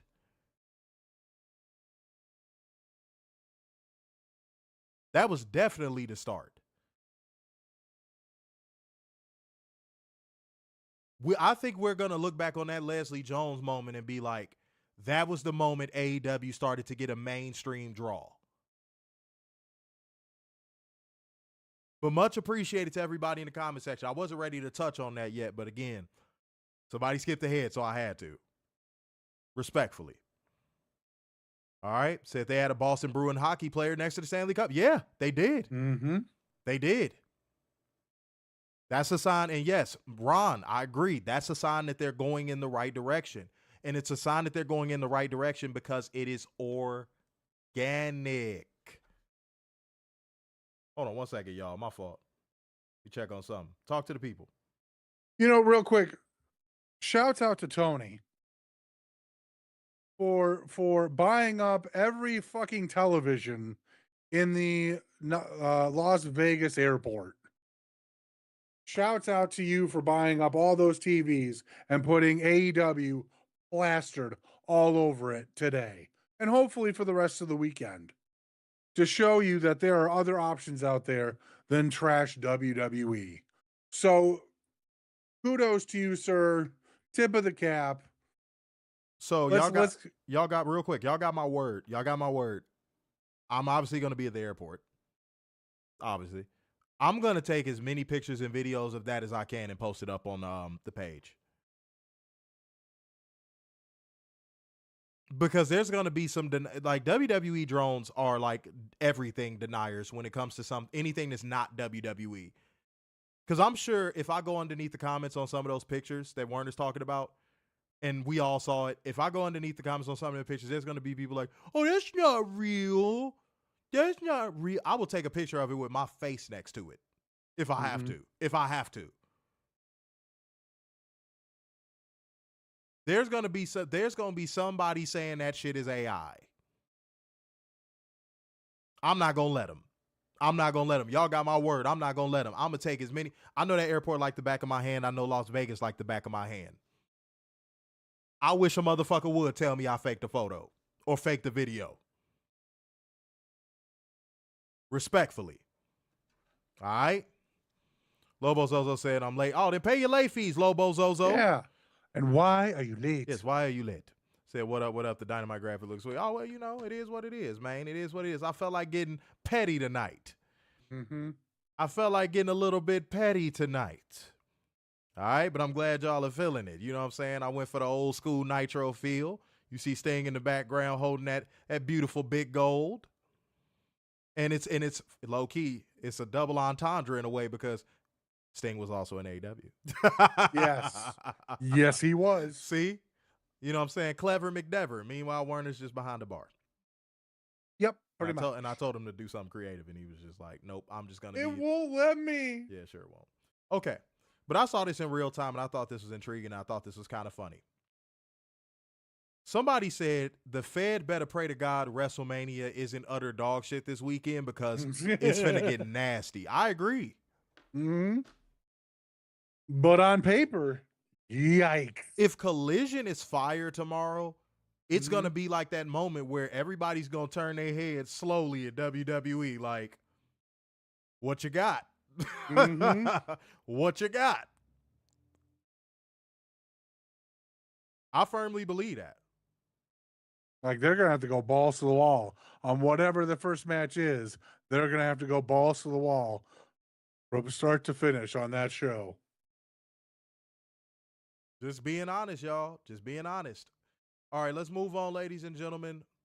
Martin, by the way, I don't think it's going to be a Collision review. We said we might do a pre-record and upload it for you guys. But, yeah, we can't. Yeah, I'm going to be too busy tomorrow, man. I'm going to be busy from the moment I land. So, yeah, I don't know. But we're likely going to do like a little pre-record for you guys and upload it. So feel free to watch it. That's what I can say about that. Feel free to watch it. All right. Let's keep it going, ladies and gentlemen. Ote. Renee Salmon Croquette interviews Hangman Adam Page backstage before you can get more than a few words in. The Elite roll-up. Matt Jackson preemptively forgives him for walking out on them last year, and Nick says, hey, they kept Swerve from winning the title just like he wanted. Right? And Matt says they can take care of the Death Rider stuff, and all he has to do is win the Owen. And Okada hangs back to ask why Hangman's always angry, and he tells him he should smile more. No bitch, though. No bitch. No. Yeah, no bitch. Absence of bitch. No. Everybody put absence of bitch in the comment section. That sounds like a book. It was very surprising. Yeah, that sounds like a book. Absence of bitch by Kazuchika Okada. Mm-hmm. All right. Much love. All right. The Boston Bruins player. What is his name, Warren? I forgot his name. Who's the Boston Bruins player? Porzingis? Rask. Christ. Jesus Christ. Rask, sorry. One I can't pronounce his first name. I know it's Rask. All right, ladies and gentlemen. Let's keep going before Warner's brain just gives out completely for the rest of the night. All right. So we got Hangman Adam Page getting ready to get it popping. And ladies and gentlemen, the wild card is none other than the weapon of the walking variety, Josh Alexander. Yay! Bang, bang, bang, bang. Man, look. Josh, Hangman, Josh. I don't know what got into the both of y'all tonight. Pause if necessary. Pause. Y'all wrestled like not only was the rent due, but the car payment was due, the internet was due, the phone was damn due, the home insurance was damn due, the water bill was damn due. Y'all wrestled like y'all were trying to keep everything going in the house.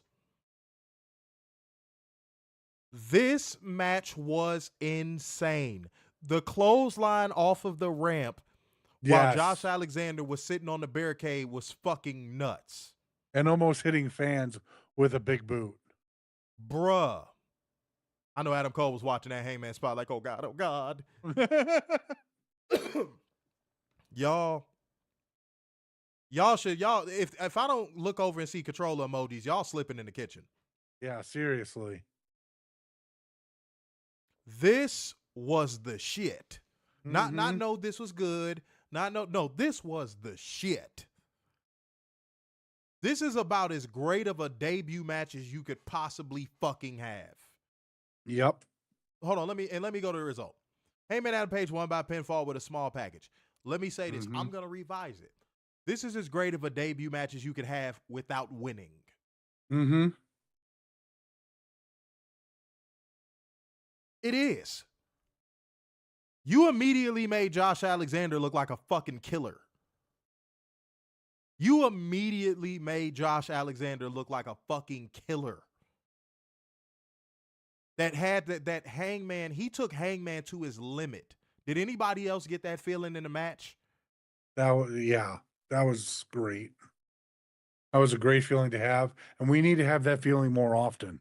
That sports-based competition feel of this matchup where it was like they were trying to one-up each other and best each other left and fucking right. Mm-hmm. Is what made this great. This match was so good, it looked like those YouTube match highlights that people be doing for WWE matches to try to make them look good. This match was actually that. Yeah. Everything felt like a highlight. It was no wasted motion. Both of these guys killed it. This is a fucking cheat code. Post-match, Don Callis and Kyle Fletcher come to stage to confront Hangman ahead of his semifinal against Fletcher. Don Callis hops down the ringside. Hangman advances on Kyle, and they throw hands. Back body drop puts Page in the ring, but he decapitates Kyle with a lariat of the buckshot variety. Don whispers in Alexander's ear, pause if necessary, as Fletcher bails to the floor, and then Josh attacks Adam from behind, pause, and lays him out with a power bomb. Kyle returns to the ring and hits a brain buster on Hangman Adam Page. So it looks like Josh will be a part of the Don Callis family. Give your thoughts on this match and the post-match angle. This match was a fucking cheat code. This match was a fucking cheat code. It was a phenomenal match. The creativity in this match was off the charts.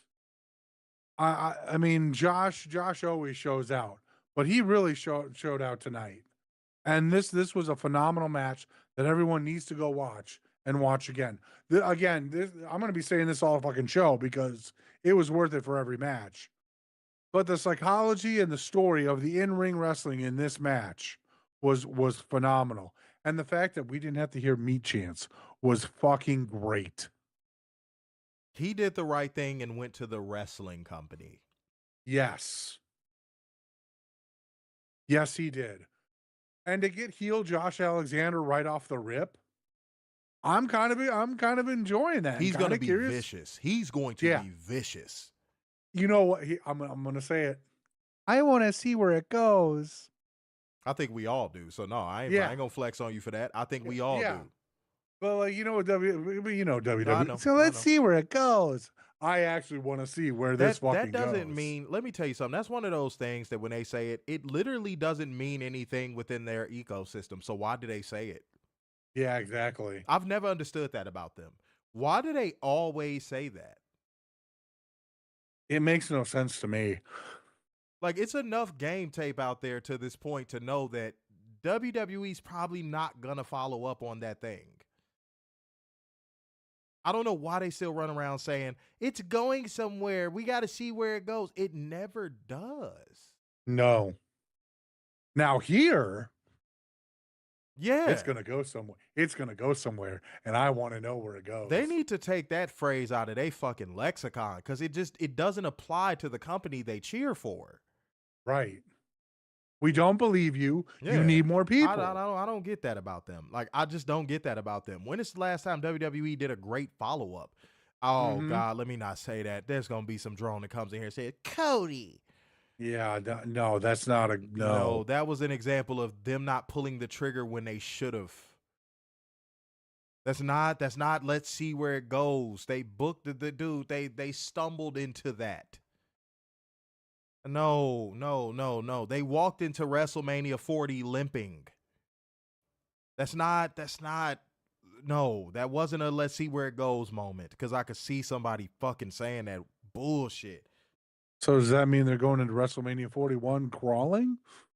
No, they're going into WrestleMania 41 bleeding out profusely. In an ambulance? No, outside of a gas station. Good Lord. We're almost there. I'm gonna die, but I'm almost there. They've lost so much blood they think they in the damn ambulance. No, man, hell no. Like, I just stop saying, WWE fans, can y'all please stop saying that? Let professional wrestling fans use that. Stop saying that bullshit. Because it's a stigma that comes with saying that, because here y'all come. The moment somebody says that, here y'all come.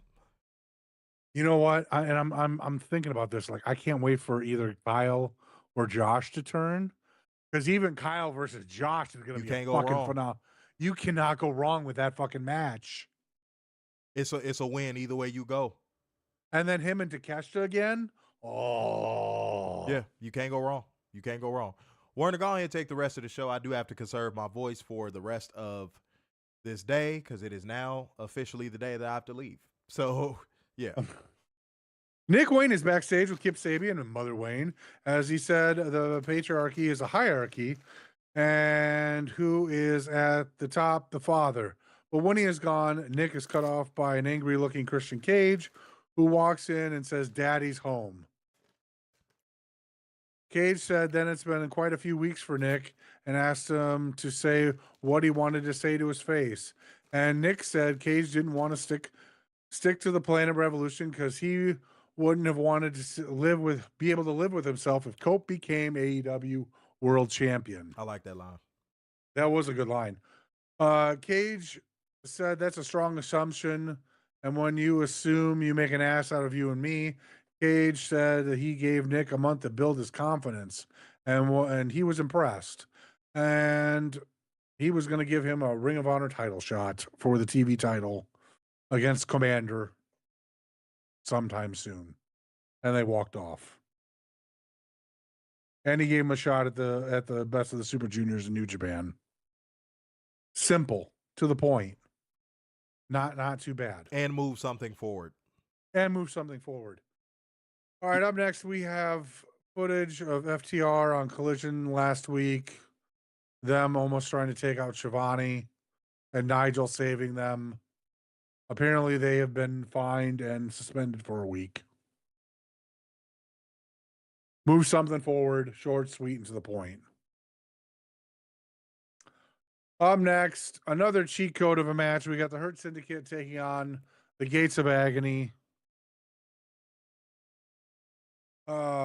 With Lashley hitting a spear for the win on Bishop Khan. So I said this was a put up or shut up match for Gates of Agony off camera. Mm-hmm. And they did exactly that. They put up. They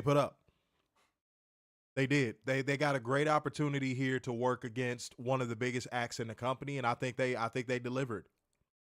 But somebody riddle me this, riddle me that, man's. Who could mess with the Batmans? No, I'm playing. Am I bugging, or did I see Toa Lee on the trip getting into the ring? I thought I saw that too, but I didn't, Am I tripping? Did that not happen? Is that Mandela effect? Because I feel like I saw him coming in for the hot tag and he tripped on the rope. Am I wrong? Okay, he did. Okay. Outside of that, I think they did great. Outside of that, I think they did great. Bishop Khan has a presence you can't teach. Toa Leona has a presence you can't teach. And they can go in the fucking ring, and I would like to see more opportunities for them as a tag team. I really do. Said he tripped on the outside, too. I missed that.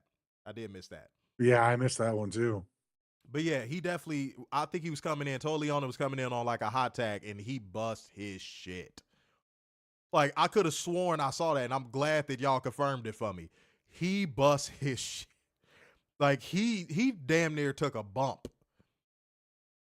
Like, it was loud. Like, he fell and it was loud. And I thought I was imagining things. I'm like, did he just fall? But okay, all right. Said it's when he threw Bobby into the guardrail. Yeah, I'm gonna have to go back and look. I did not see the one on the outside, but yeah, I saw the one inside the ring. Because the crowd, thank God to Boston for being, well, I can't believe I'm saying this. Thank God to Boston for being a respectful crowd. Because they started to chant, I think they started to chant, "You fucked up," and they stopped. Mm-hmm. They stopped. So salute to Boston for that. Okay? Then underrated aspect, all the Her Syndicate matches have ended the same way.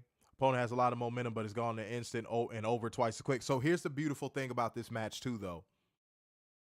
For a moment, you were like, damn, I want to see this again.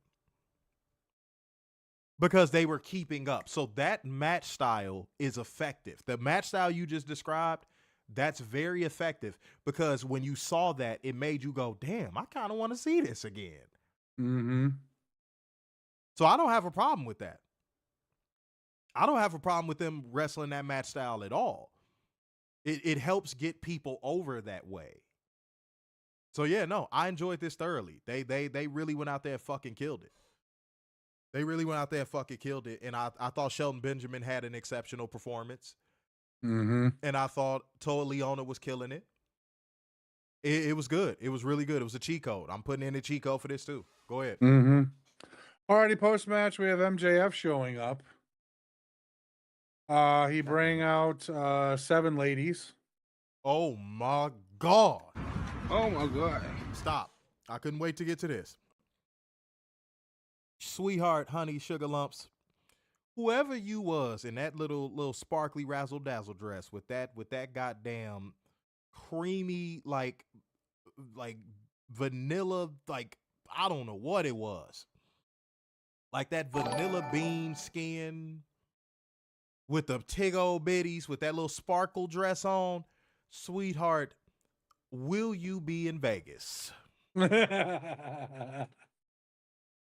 Guys, I'm not gonna lie. I'm that type of dude when I see a woman like I really, really want, bro, I make it happen.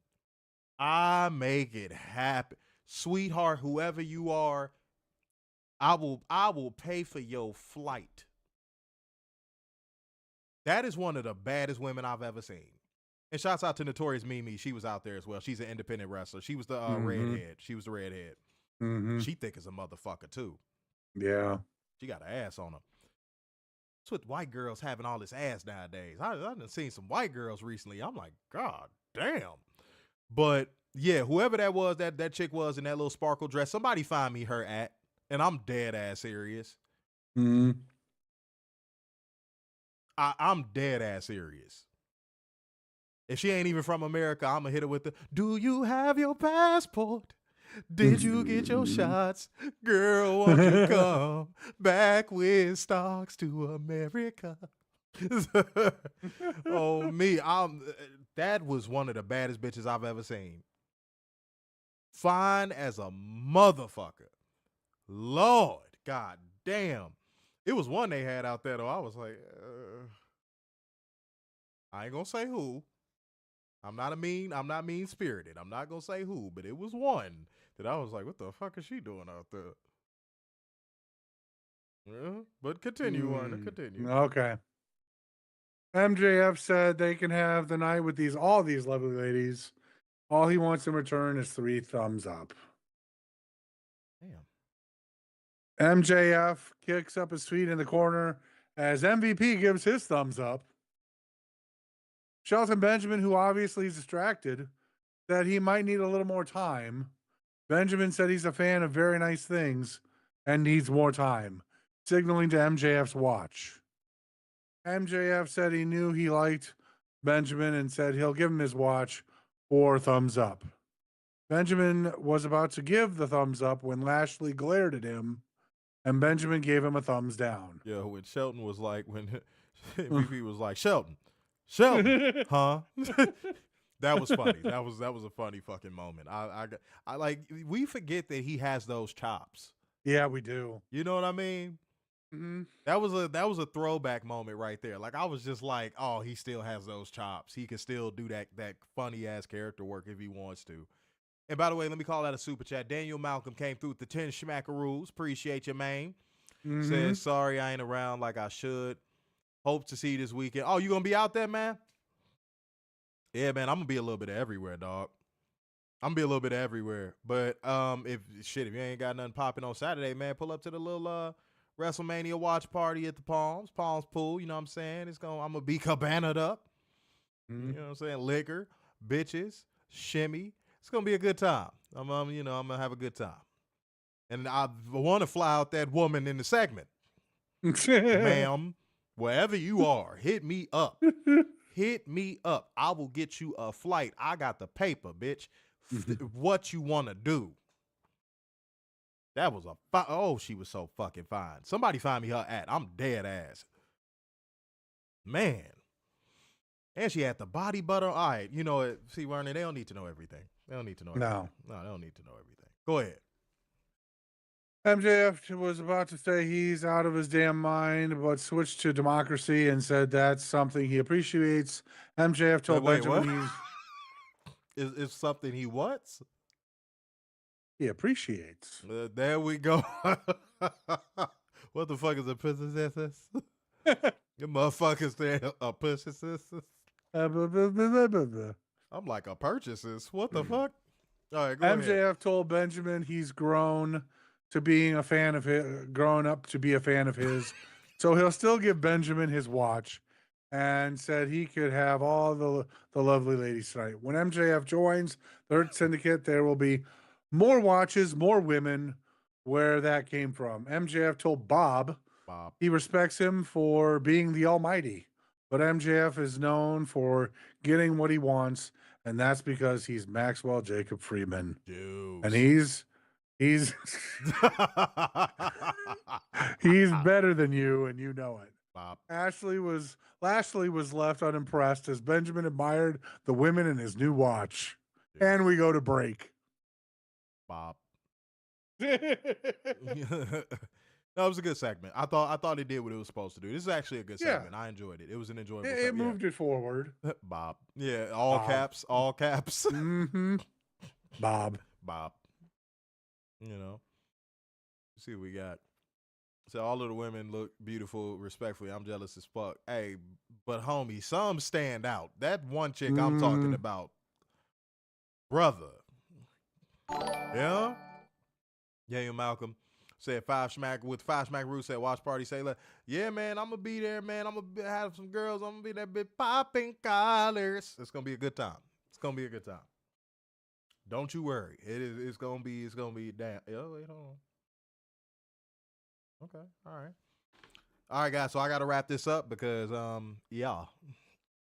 booty calls. You thought I wasn't going to get no ass before I got on this plane? Fuck no. How do you think my nerves say good on a plane? It's not the alcohol. Do you have your passport? Did you get your shots? Let's go. All righty. Tits McGee from Whore Island is waiting for the Hurt Syndicate, saying MJF is... Okay, Bob. That's what MJF calls her. Okay, Bob. Yeah. Saying MJF is very persistent, as Imvip told her to excuse them. Imvip told Lashley he knows MJF is annoying, but business-wise, they could use MJF to get what they want. Juice.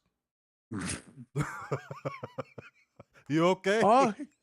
All he's asking for is Lashley to ease up at the moment MJF gets out of line. Then they'll hurt him. Mo is a dick. Why would he? Well, you know, if I see certain stuff typed out, I'm gonna fucking laugh. Motherfucker went from all caps to the traditional mob. That's just you a dick. What the fuck? Word, repeat the last half of what you said. I'm sorry. MVP wants to celebrate, and Benjamin practically begs Lashley, so they all leave with the lovely ladies. Bob. He was next. Was he not there? He was there. He was there. Okay then. So Bob, fuck you thought. Go ahead. Up next, we got Bill Ospreay and you fucking up. Willith Ospreayeth the third. There you go. Taking on Takeshita in the Owen Hart semifinal in a fucking cheat code of a match. Cheat code. Go Absolutely. watch this match. Go watch this match. Will Ospreay is the owner of 3 of the top 5 best AEW Dynamite matches ever. Yep. Take a second to think about what I just said before you reply. Mm-hmm. Do y'all know how crazy that is? Even though AEW is only 6 years old. Do y'all know how crazy that is? He has 3 of the best matches to ever happen on Dynamite in the top 5.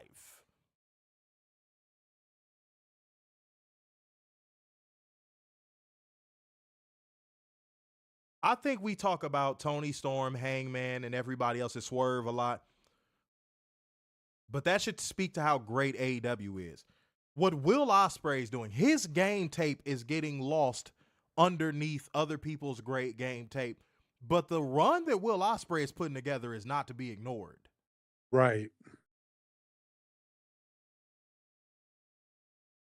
What Will Ospreay is doing is fucking amazing. So remember that, guys. Make sure to shout out Will Ospreay as well. Because I understand that Swerve is currently involved in a better story. I understand Hangman is currently involved in a better story. But Willith Ospreay, the damn third, is killing shit right now. Yes, he is. Bob. All right. Bob. Yeah, Bob. That's right. Willith Ospreay III floated through into a Stormbreaker for the win in a fucking phenomenal cheat code of a match. Go watch this match. And there's no reason not to. And you probably thought they got all the juice out of this orange with this matchup, and they didn't. Oh. And they didn't. You know why? Because wrestlers in AEW actually want to innovate. Yes. Ooh, let me say that again. Let me say it again. Wrestlers in AEW actually want to innovate. Oops. You know why I'm saying oops? Because I thought only industry standards could innovate. Yeah, no, they refuse to innovate. They'd rather put you to sleep. And I'm sorry, I've always believed that follow the innovators, not the imitators. Right. Which is why I don't know why people hate on the AEW. I don't know why people hate on AEW. I don't. I mean, WWE hasn't innovated since what? 2000? Yeah, you got to go back. 2001? Yeah, you gotta go back decades.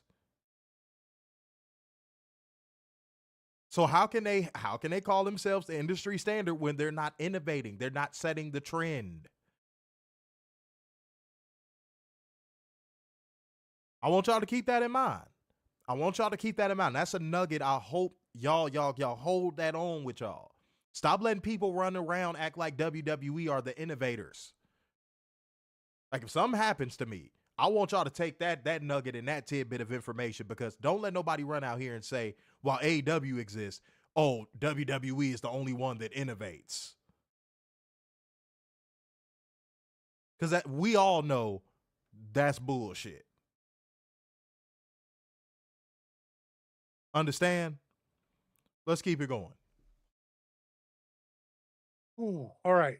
Jon Moxley walked to the building by himself, but the rest of his crew were waiting for him at the entrance as they made their way into the arena. Commentary reiterated what they took to us at the top of the show, saying the Death Riders attack took before the show, similar to their attack on Switchblade Jay White a few weeks ago. Samoa Joe and Shibata made their entrance, but were joined by Powerhouse Hobbs, who appears to be filling in for Hook. Now we have the Opps with Shibata, Samoa Joe, and Powerhouse Hobbs taking on the Death Riders of Jon Moxley, Claudio Castagnoli, and Wheeler Yuta. Mm-hmm. And to make a very, very long story short, Samoa Joe choked out Jon Moxley to become the new AEW Trios champions.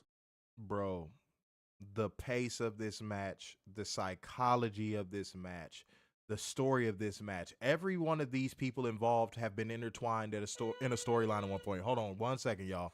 No, that's my bell. I told y'all. I don't lie. Want to hold it down. With everything that was going on in this, because there was a lot. I mean, you guys need to watch this match. With everything that was going on, it all had a pace. It all had purpose. This match, I'm gonna go back to Dynasty, okay, and say that this was a very focused, trios match. When was the last time you ever heard any of us say a focused trios match?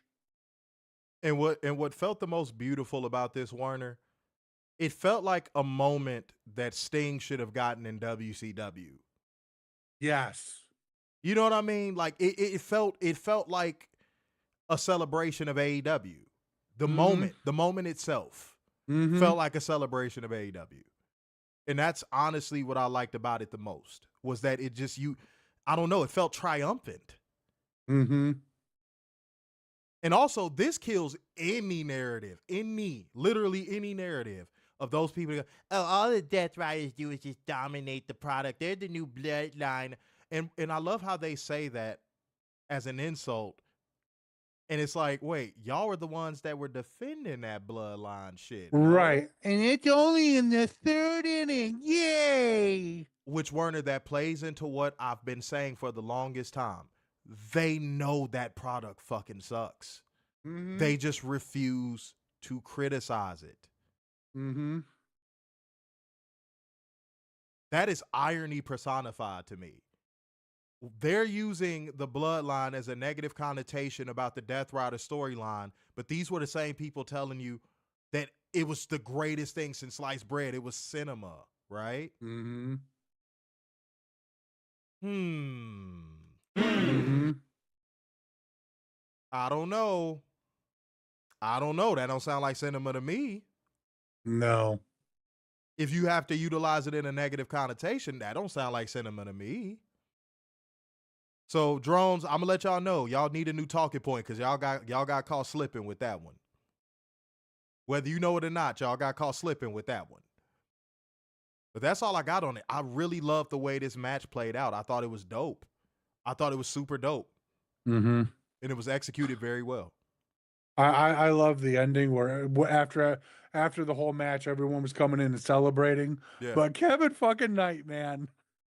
I want to party with Kevin. Man comes in with champagne bottles, just starts squirting everybody. Pause. Damn.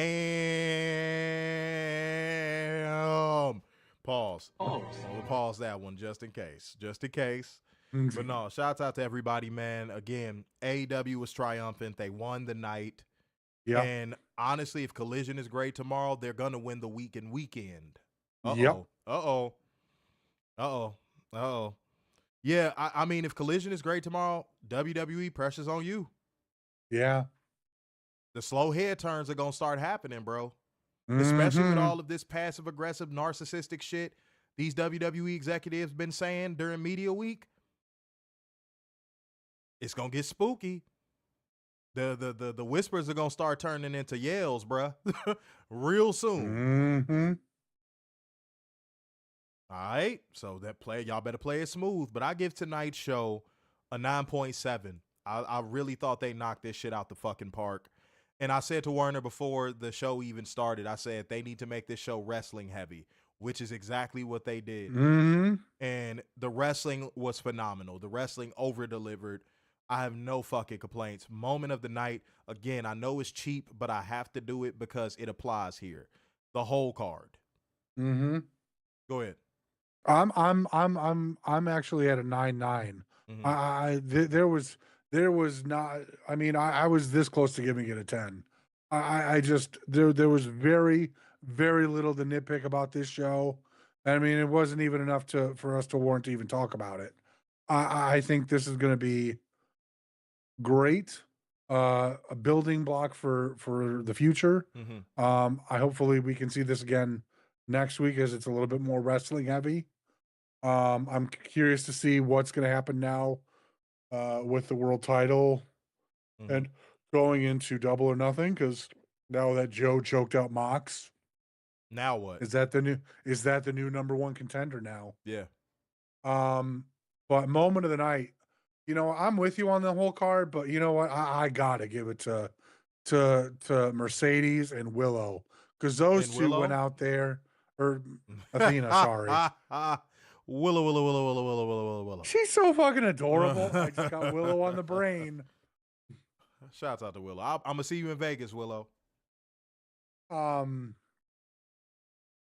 yeah, no, Athena and Mercedes killed it tonight, and they earned every bit of accolade. And I can't wait for part 2. I really can't wait for part 2 because that's got to be at a pay-per-view and hopefully a little bit more time. Sidebar, Kaya Dream, if you're watching this, holla at a player. I got something for you. I'm dead. Boy, deceased booty. I'm dead ass. Deceased booty. I don't think she likes me like that. Motherfucker, because I don't assume that a woman being nice to me means she want to fuck me. I'm sorry if that's what you do in your daily life. But, like, no, dude, like, look, baby, you understand what I'm saying? If you trying to get down with a real player, hey, come on now. Popping collars. Fuck you mean? I'm outside with it, baby. Pull up. I'm a DM her. I'm a DM her. We didn't talk before. I'm a DM her. What's up? Where we going, baby? I said we going to the moon. Oh me. You the star in this movie, and you'll be coming soon. Fuck you talking about? But Dave Malcolm came through with the 2 smackaroos, said try through Streamlabs. Oh damn. Oh no. I didn't put the usual Streamlabs link in there tonight, so that's my fault. Yeah, just do it on the next stream, whatever the case may be. Much love. Willow. All right. Willow. I'm seeing 10s. I'm seeing 9.7. I'm seeing 9.8. You know what I'm saying? Mo said real-time booty call number 2.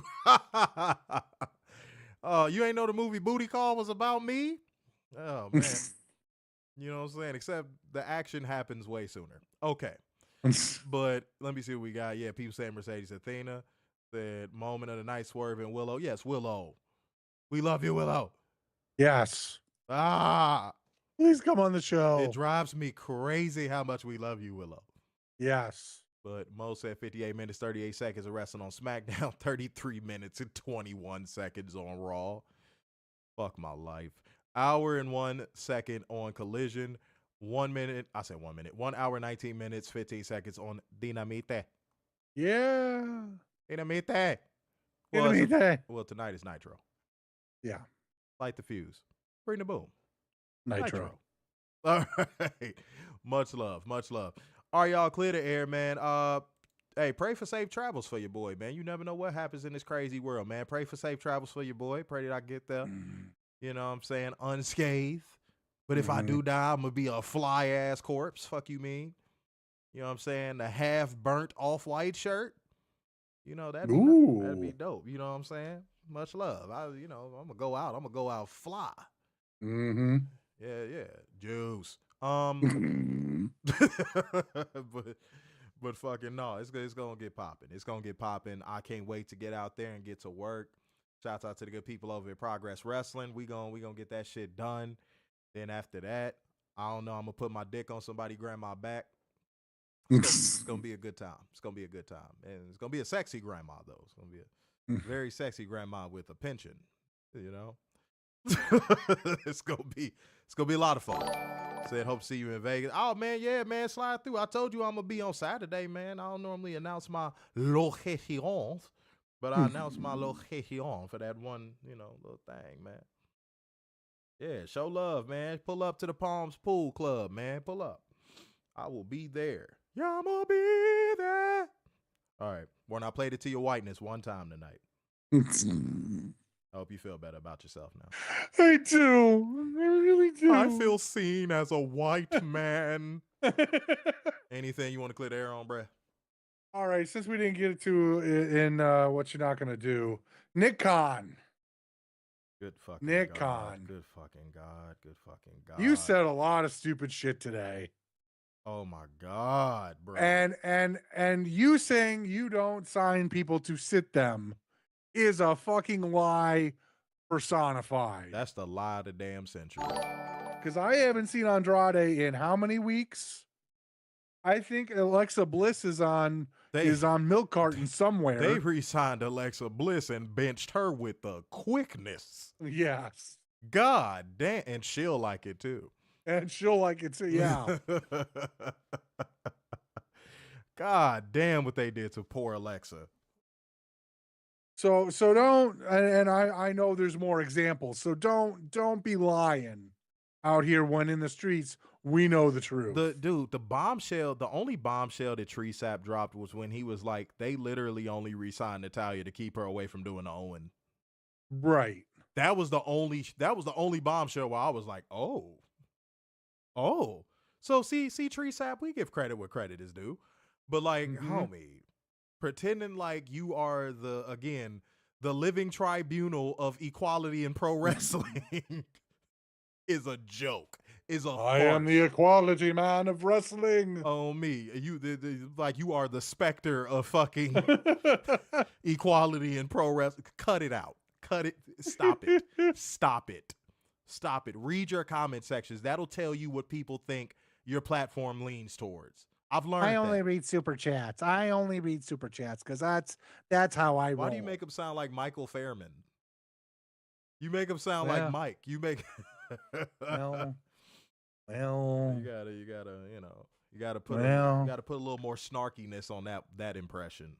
Well, that's the key. It's a work in progress. That's the key. That is the key to a good impression of him. Be as snarky as fucking possible. Yeah. It's taken years to get Hunter right. It'll take time for Tree Sap. Motherfucker acting like he got signed to a movie. Motherfucker is acting like he got a script in his goddamn hand. I've studied this script for the last 3 years. I knew I could have fit on that Titanic door, but that bitch didn't let me. So that's why we're filming Titanic 2, Jack's Revenge. Get your stupid ass on. I haunt her ass until she commits suicide. Yeah. That's fucked up. That's fucked up. That is fucked up. Yeah, Titanic 2, Jack's Revenge, coming to no theater near you. That's funny as hell. But all right, y'all, let's get out of here before we say anything else that gets us demonetized. So therefore, going Vegas, going Las, and so to the man with the braids in his hair on the strip. So, you know what it is, man. The epitome of black excellence. The king of dimes, just your boy, Mr. Starksign. The beacon of hope worldwide, the Messiah of semi-cute sixes, and the internal pessimist, Big Deb. Peace out, y'all. See you Saturday. And I'll see you in Vegas. Do you have your passport? Did you get your shots? Girl, would you like to come back with stocks to America? Fuck you mean? I'm out of here. Peace. All right.